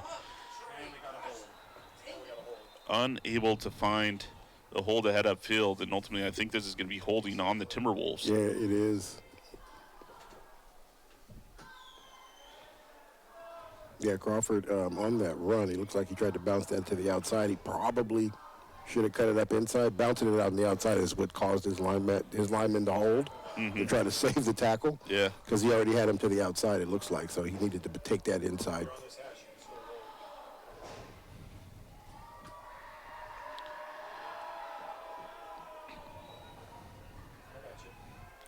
Is that an experience thing? I mean, McGraw's only a sophomore, right? So as he continues to age and get more games under the belt, is that an ability that's easy to learn over time? Yeah, I mean, that's the vision that you really want a running back to be able to have, and the sooner they see it and the sooner they recognize it, then the better they get and the quicker they become, because they're not thinking, they're just reacting to what happens in front of them. Mm-hmm. One of the things that I stress is to make sure they understand what's happening on the other side of the line of scrimmage, and find out what if you understand what everybody's role is over there, then you kind of have an idea where things are going to show up and who's going to be where they need to be. So, you know, the quarterback reads, you know, they do a lot of RPO, which is run pass option, and the quarterback generally is reading an outside guy, and you also have your running back reading a lineman too. Yeah. Yeah. So yeah, he's young. That's something that he's going to get better at, obviously. But he has got some natural ability, and those are little nuances that's just going to make his game that much better as he gets older. Yeah, certainly. Well, 3rd down resulted in an incomplete pass. Intended receiver was Dakari Bradford. That's going to bring up 4th and long, and Timberwolves are going to punt this one away. Right here, we seem to be playing between the 40s for this entire 3rd quarter. It does take a bit of a Timberwolves bounce, and it's going to be down on the 19-yard line. So the Falcons are going to take over on the 19 as they come out. 1:07 left remaining in this 3rd quarter. Nobody scoring in the 3rd quarter so far. No, I mean, just about over. So, I mean, the weather does seem to be taking a toll. We got a fumble that got recovered, but I'm sure that's because of the ball's wet. Well, we've got a bad snap on the other side because of the weather. You know, the game just plays a little different when you're under constant rain. Yeah, Viju sends his receiver in motion, hands the ball off to Sam Watts. Watts up the middle. He's going to get a gain of about 6.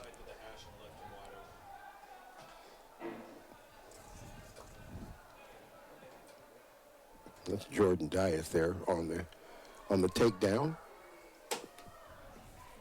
after about 7 yards.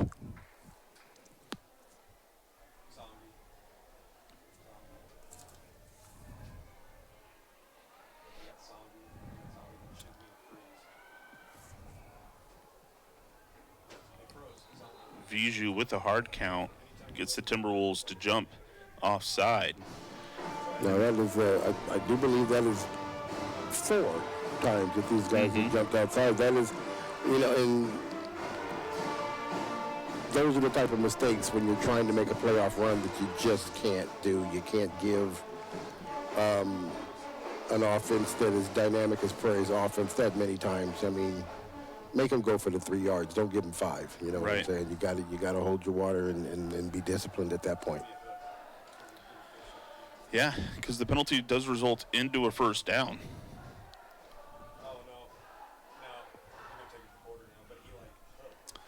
And it looks like Prairie may run this out to the end of the third quarter.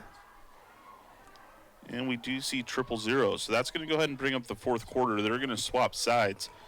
Score is still the same as we saw at half, 14-7 in Prairie's favor. Both teams here looking to make a playoff run with a win. So we got 12 minutes left to play. Yeah, let's see who acclimates to this weather quicker, because that's the story of the third quarter, is the rain came. And you could see that the game changed a little bit out there for everybody. Yeah. So, it's been falling for a whole quarter now, so, Heritage, more of a sense of urgency, obviously, than Prairie because of the score. But, they're going to have to figure this out. Yeah. Yeah, no, I mean, both programs really jonesing for a win tonight to get into the playoffs. I know we've talked about it a little bit before, and, this is one of those moments, especially as these teams, they've been in a drought long enough to where nobody on either one of these sides have seen the playoffs before, right? Even if you're a freshman, and you're sitting as senior now, right? Your team has not made the playoffs on either one of these teams. So it's a big quarter. It really comes down to who's going to want it more at this point.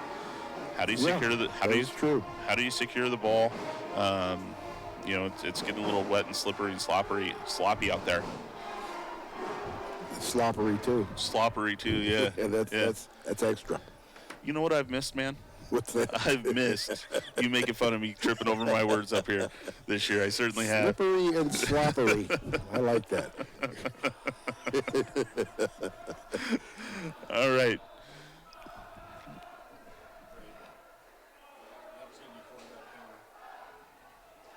We've got a stoppage of play right before we start the fourth quarter. It looks like maybe a delayed game penalty to start. Yep. So that's going to back the Falcons up 5. And they're going to be looking at 1st and 15. Looks like they're going to keep it. Maybe the same play, but most definitely the same formation out here.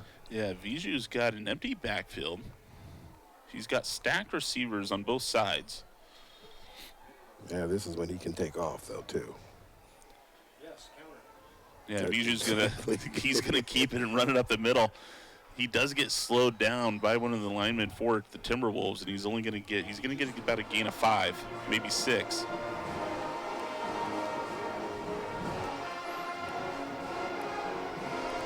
And that's gonna bring up 2nd and 9.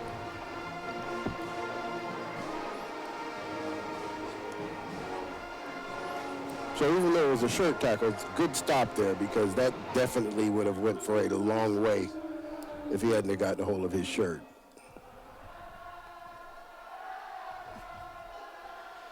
Viju hands this one off to Watts, and Watts gets stopped early. That's going to be a loss and bring it back to the original line of scrimmage. That's going to bring up 3rd down. And that's their nose guard, number 90. We don't have his number on here,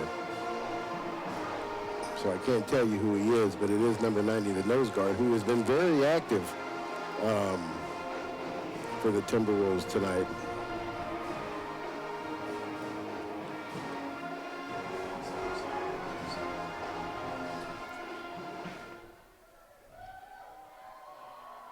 Viju drops back, steps back up into the pocket. He's going to get sacked for a loss. That's a big 3rd down stop for the Timberwolves.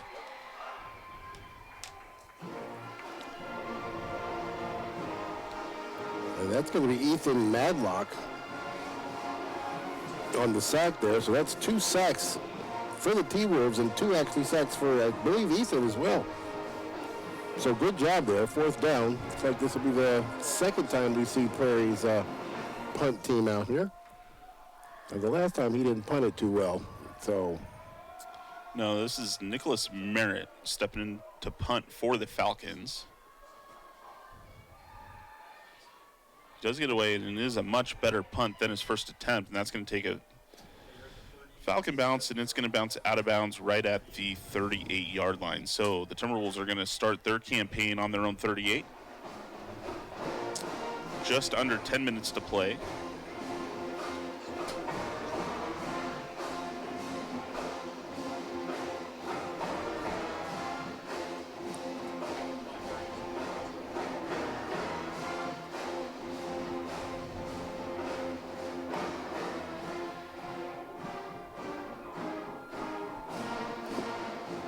This right here is a big series for the T-Wolves. They have got to they've got to put some points on the board here in this series right here. Yeah, I mean their defense did. Or they could miss their opportunity. Yeah, I mean we saw both of these teams milk off 8-9 minutes off the clock in the first half. We do have a flag here. Looks like it might be. Let's see, they're going to call that against Prairie. Looks like that was the nose guard.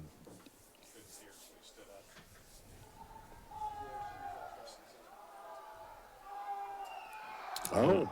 It is going to be against the Timberwolves. So I think what happened, and that was the nose guard, I think, who grabbed for the football. So it looked like the center may have double clutched it. You know, that can happen sometime.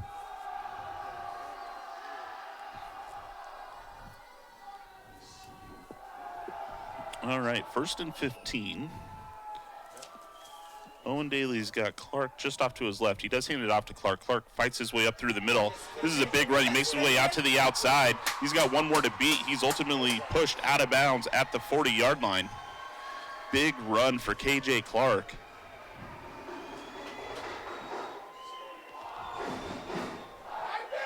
Pavlenko there, number 21, there to give him the blow that pushes him out of bounds and slows all that down. Yeah, you see here on this replay, Clark does a great job. Great job finding space.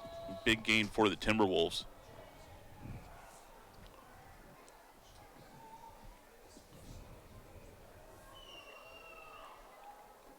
I think that's their best play today right here so far, right? Their best run play, definitely. They give the ball to Clark once again. Clark trying to find space, unable to, and that's going to be a loss of 1. It brings up 2nd and 11. Merritt right there on top of him this time. As he tries to follow out behind one of his blockers.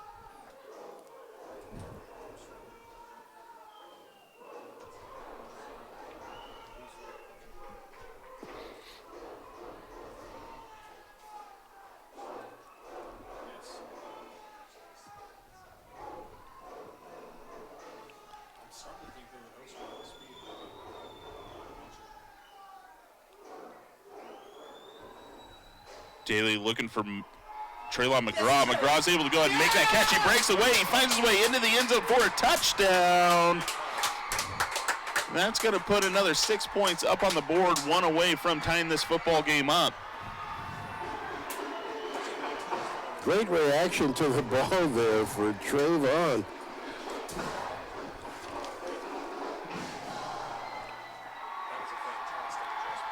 Slowed back up and came back underneath the defender to bring that one down. Good job.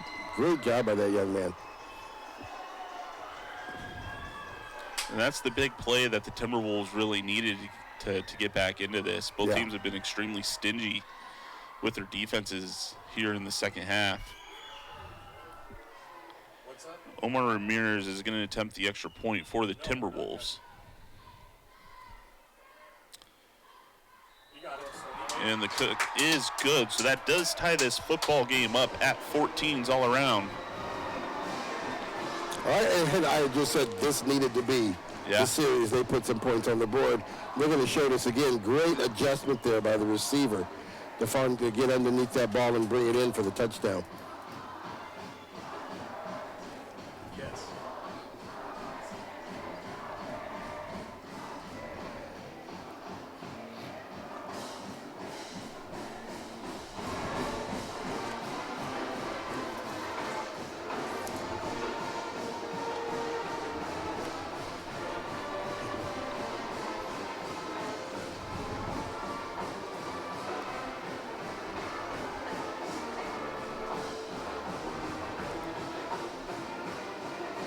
So with the extra point, that evens things up here at McKenzie Stadium. 8:55 left in this football game. Yeah.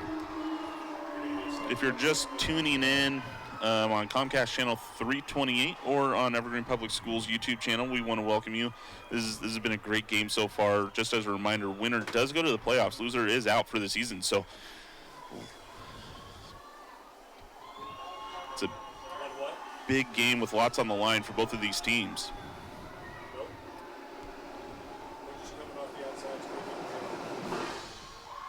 And the kick is up. It is going to be fielded by Everett Steele.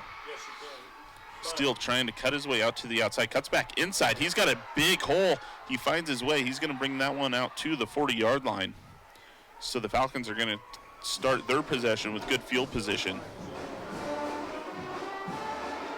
Yeah, nice run there by the receiver on that play. Everett Steele. We're going to show him here right now.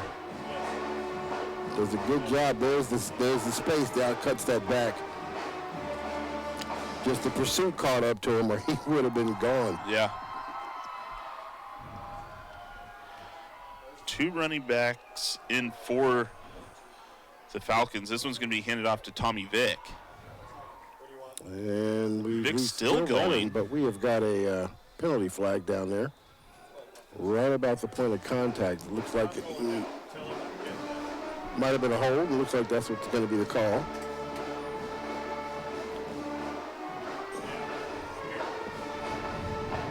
So penalty-wise, neither one of the teams very disciplined today. A lot of laundry on this game, and both teams are sharing the load on this. And how many times have either of these teams find themselves behind the chains? At least once in each series, it feels like so far. Yeah, no, you're certainly right. This is going to bring up 1st and 20 for the Falcons.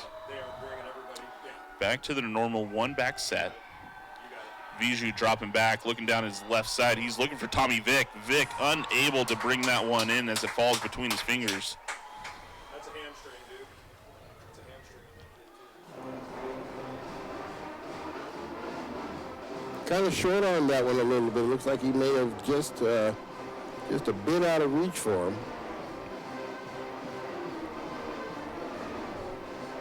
Second down, a long way to go. We need to get back to midfield to move the chains.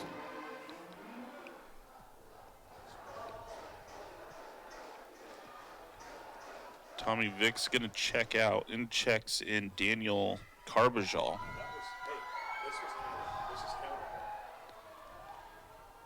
Viju hands this one off to Watts. Watts runs into his own guy, and he's going to go ahead and pick up 2. And that brings up 3rd and 18.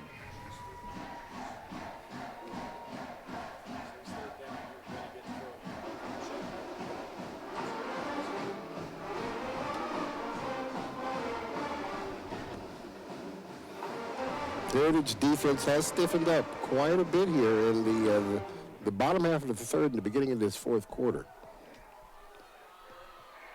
Yeah, they certainly have. This is the second time this half that Prairie has really looked at 3rd and long. Yeah, we'll see here. It's about time for the quarterback to take off. We'll see if this is what happens this play here. Yeah, Bijou does roll out. He's looking downfield. He tries to cut it back up inside. He makes his way across field. He's got some space to go, and he's getting those legs going. He's got the angle.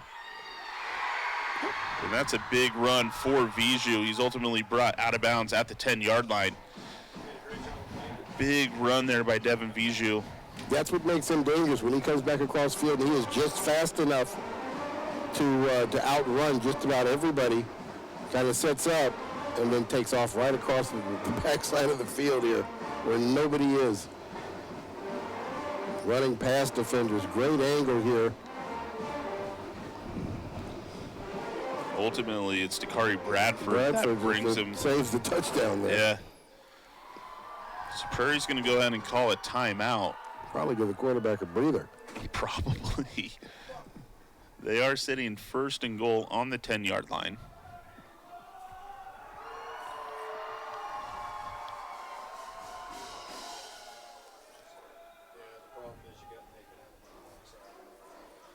The Timberwolves did a great job defensively, and then they forced the Falcons in a 3rd and long situation, and they got beat by Bijou. I mean, Bijou used his legs and opened up, and you almost hate to get in a 3rd and long with these guys, because then you know he's going to take off.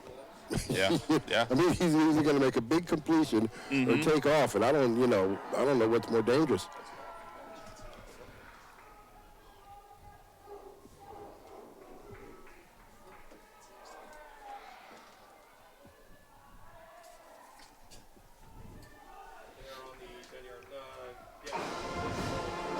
right, so out of the timeout, Prairie's looking at 1st and goal.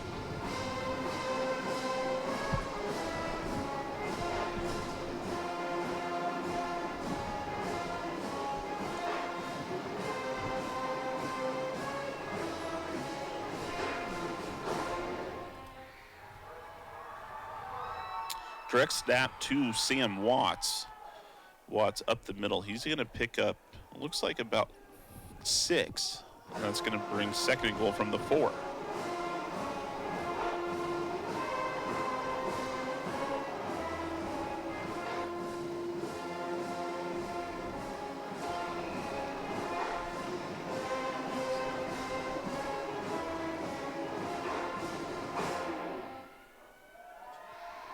Another direct snap to Watts. Watts up the middle once more. He's going to find his way into the end zone for a Prairie Falcon touchdown. Well, that's a way to give your quarterback a breather, isn't it? But not take him off the field, right? It is. Direct snap to the running back twice after the timeout. So that touchdown by Watts puts the Falcons up on top once again.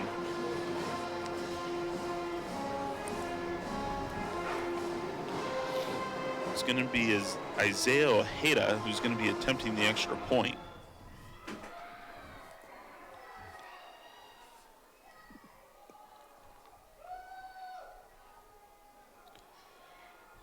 And the kick is going to be good, so that pushes the Falcons to 21, Heritage Timberwolves 14.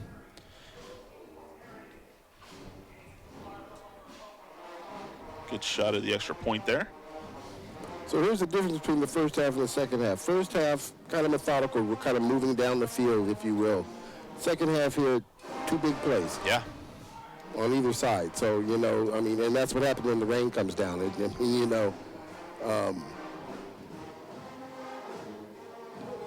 you're trying to sustain, you know, 6, 7, 8, 9, 10, 11, 12 play drives is tough in the rain. Yeah. You know, it's tough anyway, and then when it's also raining coming down the way it is, it just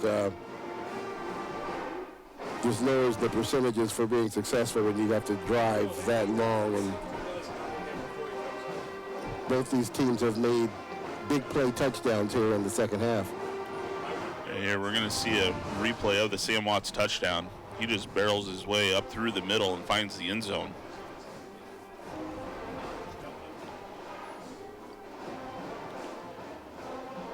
Nicholas Merritt is going to be the one to kick off for the Falcons.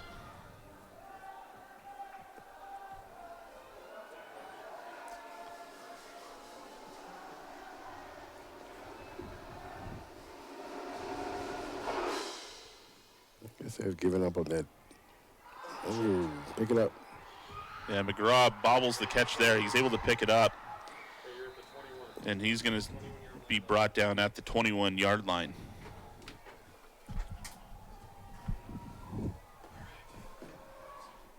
Looks like both teams in the stadium here for game 2 tonight.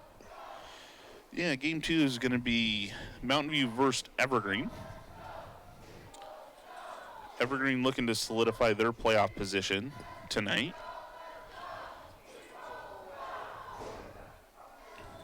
Mountain View here to be the spoiler.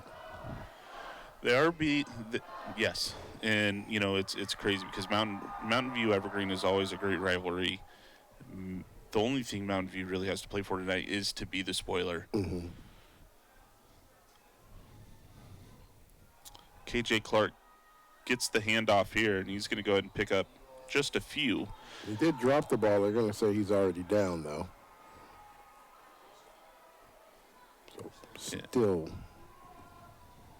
Heritage's ball. And that is the case. The officials are still talking about it. Prairie really thought that they recovered it. And it is going to be second down.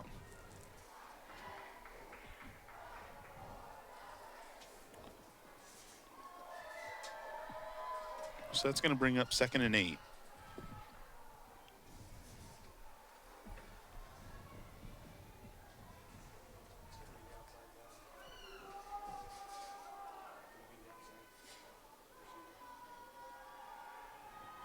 Daly looking downfield. He rolls out to his left, looking for Dakari Bradford, and that's just out of his hands. It's going to fall incomplete.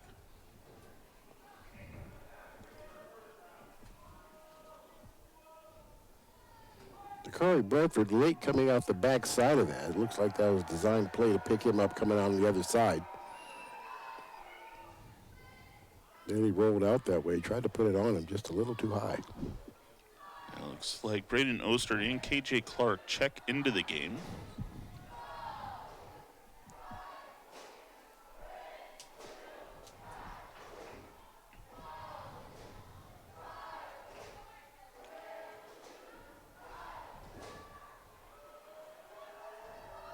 Daly rolls out to his left, or his right, looking downfield, trying to find Karpiak. Karpiak able to go ahead and bring that one in, and it's going to be enough for a first down. So big third down conversion for the Timberwolves. Good job there by the quarterback to roll out. I mean, he's a lefty, you can see, and throwing the way he had to. That's kind of tough when he's not able to get his shoulders downfield. And he can't kind of turn into that. A little bit of a duck, but it was catchable. Sometimes ducks are better to catch in the rain. All right, so fresh set of downs for the Timberwolves. Daly hands this one off to Clark. Clark trying to find a lane, and he's gonna. Looks like they're gonna say he lost a yard, and that's gonna bring up 2nd and 11.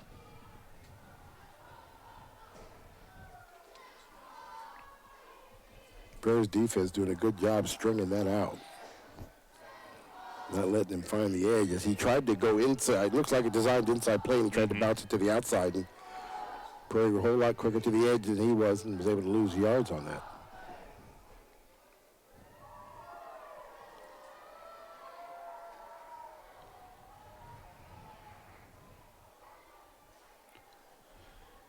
This ball's handed off to Clark once again. Clark being drugged down by his jersey. He's going to pick up 2, and that's going to bring up another 3rd and long situation for the Timberwolves. Merritt, number 45. Get the credit for the jersey tackle out there.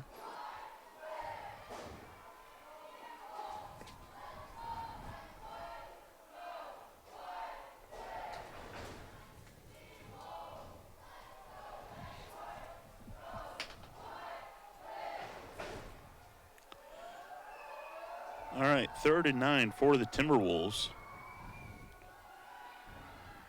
Finds McGraw. McGraw unable to get any space, and he's going to be tackled for a loss. That brings up 4th and 10. Merritt right there in his face. They were all over that play. They knew exactly what was going on with that one. Yeah.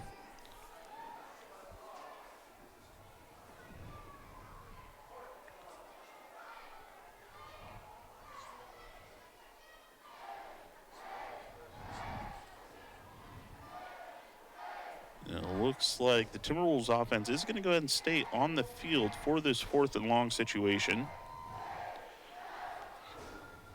They almost need to. Yeah. Play clock is down to 2. Daly's able to get it off, looking downfield, finds McGraw over the middle. McGraw's going to get enough for the first down. He is brought down in Prairie Falcon territory. There is a flag on the play back near the line of scrimmage. That's going to hurt if that's against the T-Wolves, and it looks like it is.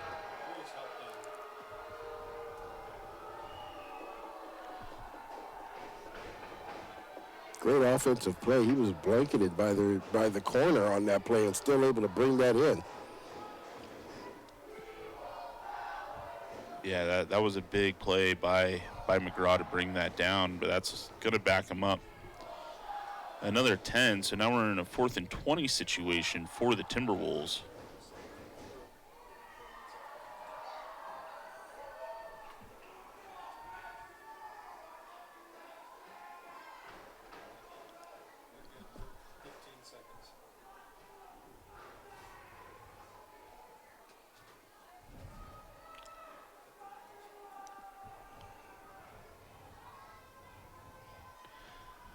Daly looking downfield, trying to find McGraw once again. McGraw makes another catch. He makes his way across midfield, and it's going to be a catch big enough for a first down for the Timberwolves as they extend this possession. Another great adjustment by McGraw to come down with that football. Yeah, that's a huge play. I mean, ultimately, that play there saves the Timberwolves season. It sure does. Daly just puts it out there and let McGraw run underneath it. So 1st and 10 inside Falcon territory. Daly hands this one off to KJ Clark. Clark trying to make his way to the outside. He's going to pick up 3.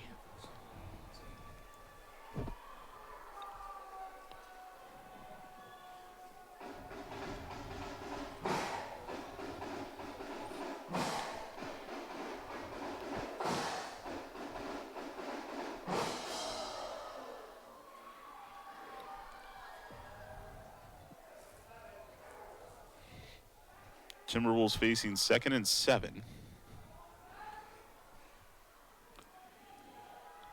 Daly rolls out to his right, fires off his back foot. He finds his receiver across the middle. That time it's Damari Bradford. And that's going to be another first down for the Timberwolves. Here's a replay. Good job for him to stand in there knowing he was going to take a hit and stay in there long enough to get that pass delivered. Yeah, momentum starting to swing towards the Timberwolves side as they move deeper into Falcon territory. 2 minutes left in this football game. Timberwolves need a touchdown to keep their season alive. Daly rolls out to his left, looking downfield. He trying to find McGraw. That ball's just overthrown, and it's going to fall incomplete.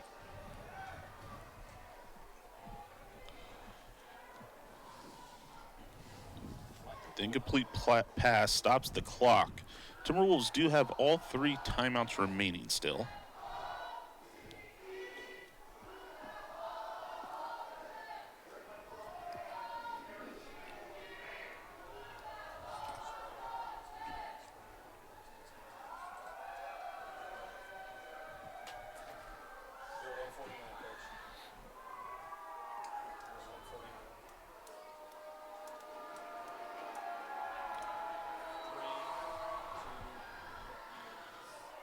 Daly drop back, looking back to his left. He finds McGraw one more time.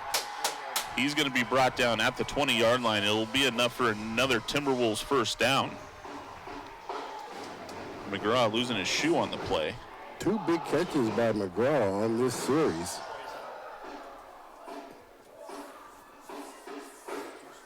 As the Timberwolves down there in the red zone. Right at 1:30 left to play in the game, and the T-Wolves are on the move here.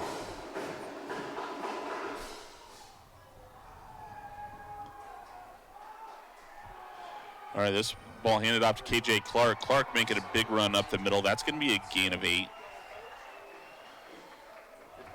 McGraw on the sideline desperately trying to get his shoe back on.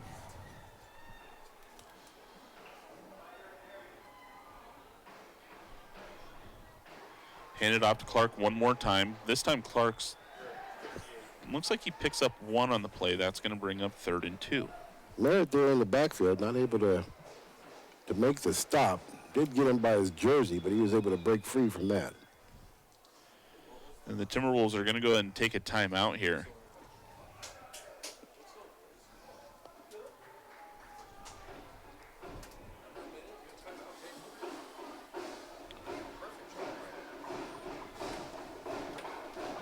Very good series. We kind of talked about the big play thing on the last 2 touchdowns. This is a time-eating, sustained drive that they've got that they've been able to put through. I mean, and two big 4th down plays. I mean, the first initial one, penalty, you come back and you do it again. Yeah. Even bigger. So that's nice. That's the type of things you like to see, you know, when it's time to step up and make a big play. People are there to make the big play for you.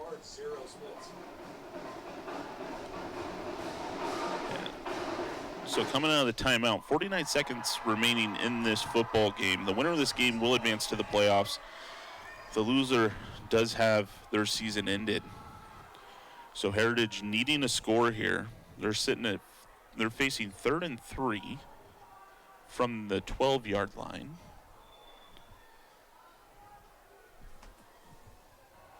KJ Clark up the middle. He's going to get enough for that first down. He's going to be brought down at the 8. The first down does stop the clock. Yeah, but it'll wind as soon as they play it. Yep. So let's see here. And there it is. They'll go ahead and get a play off here. So 1st and goal looks like from the 7. Clark again. Clark up the middle, and he's going to get stuffed right around the 3. Maybe the 4. They do call timeout this time with 27 seconds left to play. And it looks like KJ Clark slow to get up.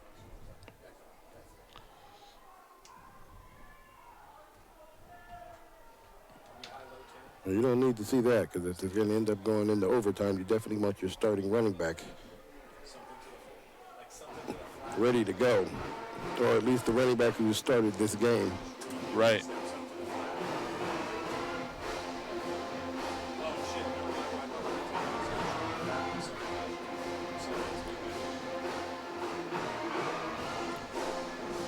So at this point, I mean, if you're Heritage, you have to assume that you're going to go ahead and get the ball into the end zone. Yeah. What type of talk is there at this point to determine, do you tie the game up or do you go for the win? You know, or do you leave it up to your seniors? Do you let them decide what do you want to do? You know, that's a great question. This one, it's always weird. It kind of feels like, I mean, if you feel like the team's got the momentum and they're rolling right now, then you kind of say, let's go for 2. Here's the deal. I don't know if I want to give Prairie another opportunity. Right. You know what I'm saying? So here we go. 2nd and goal from the 4.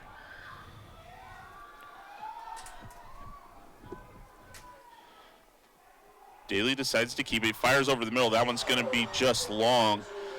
Looks like intended receiver was Bradford. That's going to fall incompleted and brings up 3rd and goal. Yeah, Bradford was open, too. He had beat his man on the inside slant, and Daly not able to put him on him in the back of the end zone. Stops the clock with 22 seconds left to play.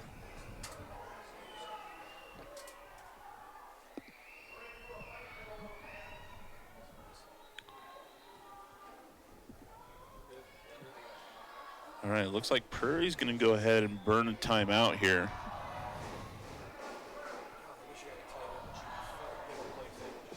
All right, both teams now a timeout apiece left. 22 seconds left.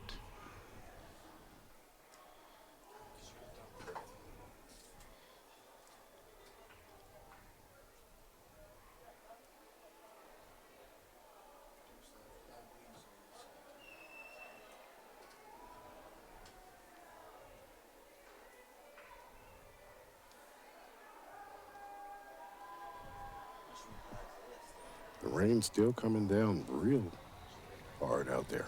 It is. I think it's coming down harder than when. Hasn't eased up at all. No.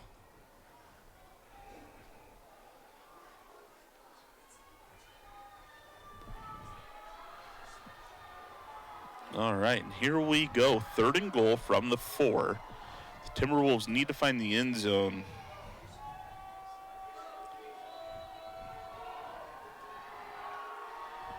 Daly hands this one off to Clark. Clark finds a hole off to the outside, and he makes his way into the end zone for a touchdown.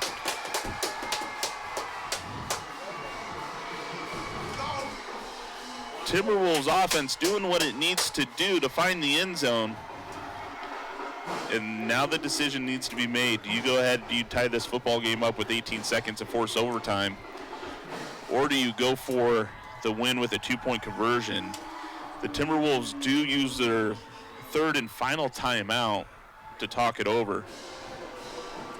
So what do? You go for the 2? Do you go set up for the 1 and fake it and throw it in? I mean, there's a whole lot can be discussed down there in the huddle.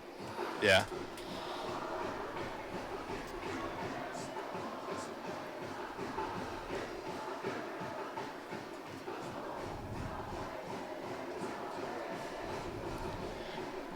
And if you're the Timberwolves, I mean, KJ Clark. I think you go for the win. What? I think you go for the win. I'm in the same boat with you. KJ Clark has been moving the ball fairly well all night long. Yeah. He needs to pick up 3. I mean,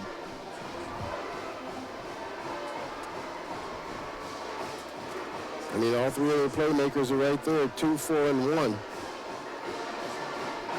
If you can't get it in with those 3, one of those 3. Yeah. You know what I'm saying?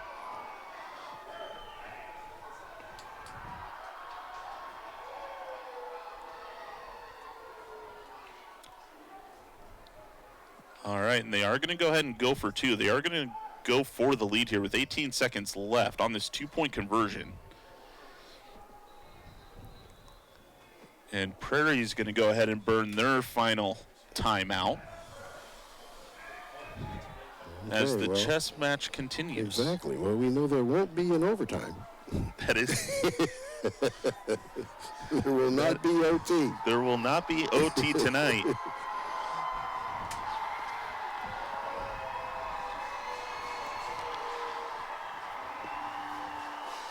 You know, this is the biggest play for both sides of this football game that they have had in years. Yeah. I mean, you can feel the tension in this stadium as they come out of this timeout.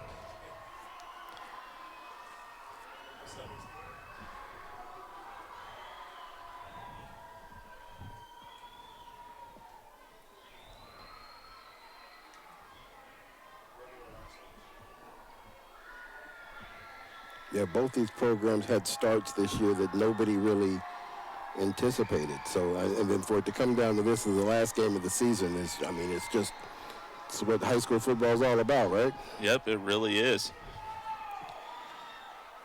So here we go, a little bit different look from the Timberwolves coming out of the timeout. Okay, so now they move the ball back to the middle of the field. It was on the far side of the hash. Now let's see here. You've got Bradford and McGraw down here on the bottom. Daly rolls out to his right. He's looking for the end zone. He's got nobody. He tries to cut it back, and he slips. And falls. He slips and he falls. The 2-point conversion is going to be incomplete. There is a flag on the play. Daly is slow to get up. Where is the flag? Oh, there it is in the end zone? The flag is in the end zone. The Timberwolves. And the flag is waved, so that is the game. Great job, guys. Fantastic job calling this game. Terrible. So the 2-point conversion is going to fall incomplete. We'll see the replay here as Daly rolls out to his right, trying to find any option.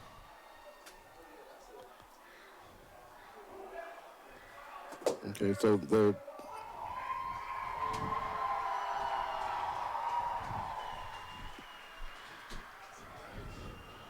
with that, drama once again, as that's happening more often than not on Friday night here in Clark County when it comes down to the final play.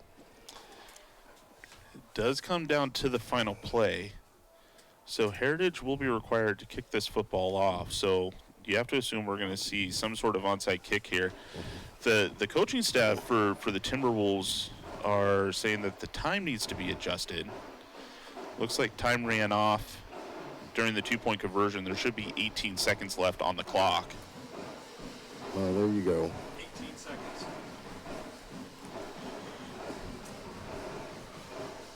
So neither team having a timeout. So we saw 2 onside kicks attempted by Prairie earlier tonight. You have to assume we're going to see one here from Heritage. Yeah.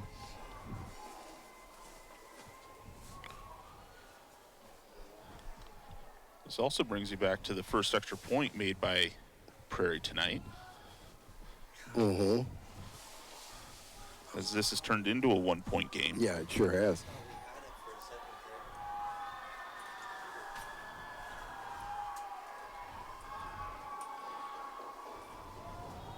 So Prairie has their hands team out there, and here we go. And And the kick does go the 10. Oh, it is bobbled. And Prairie's able to Prairie follow was, that one. yeah, Prairie was able to go ahead and recover that football. So with 0 timeouts left, Prairie, all that's required of Prairie is come out and kneel, take a knee.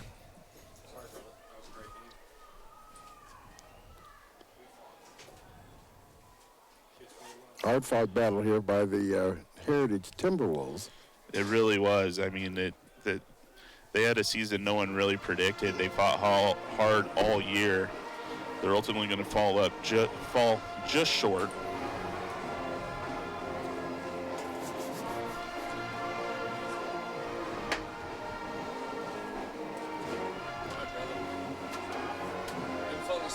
Yes, sir. Thank you.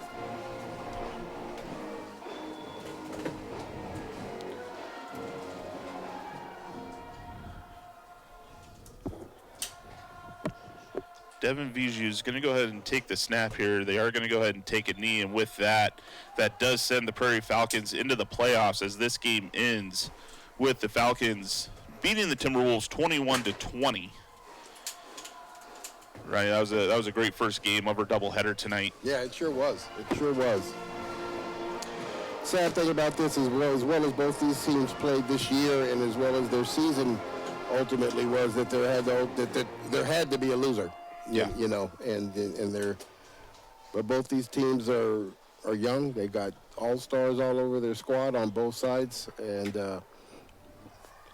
I won't be surprised if we see another battle like this next year. Yeah, I think both teams have upsides in the coming years, but that's going to go ahead and wrap us up for game number 1 here at McKenzie Stadium tonight. We've got Evergreen and Mountain View for our late game, so come back and see us. Thank you. We'll see you in a few.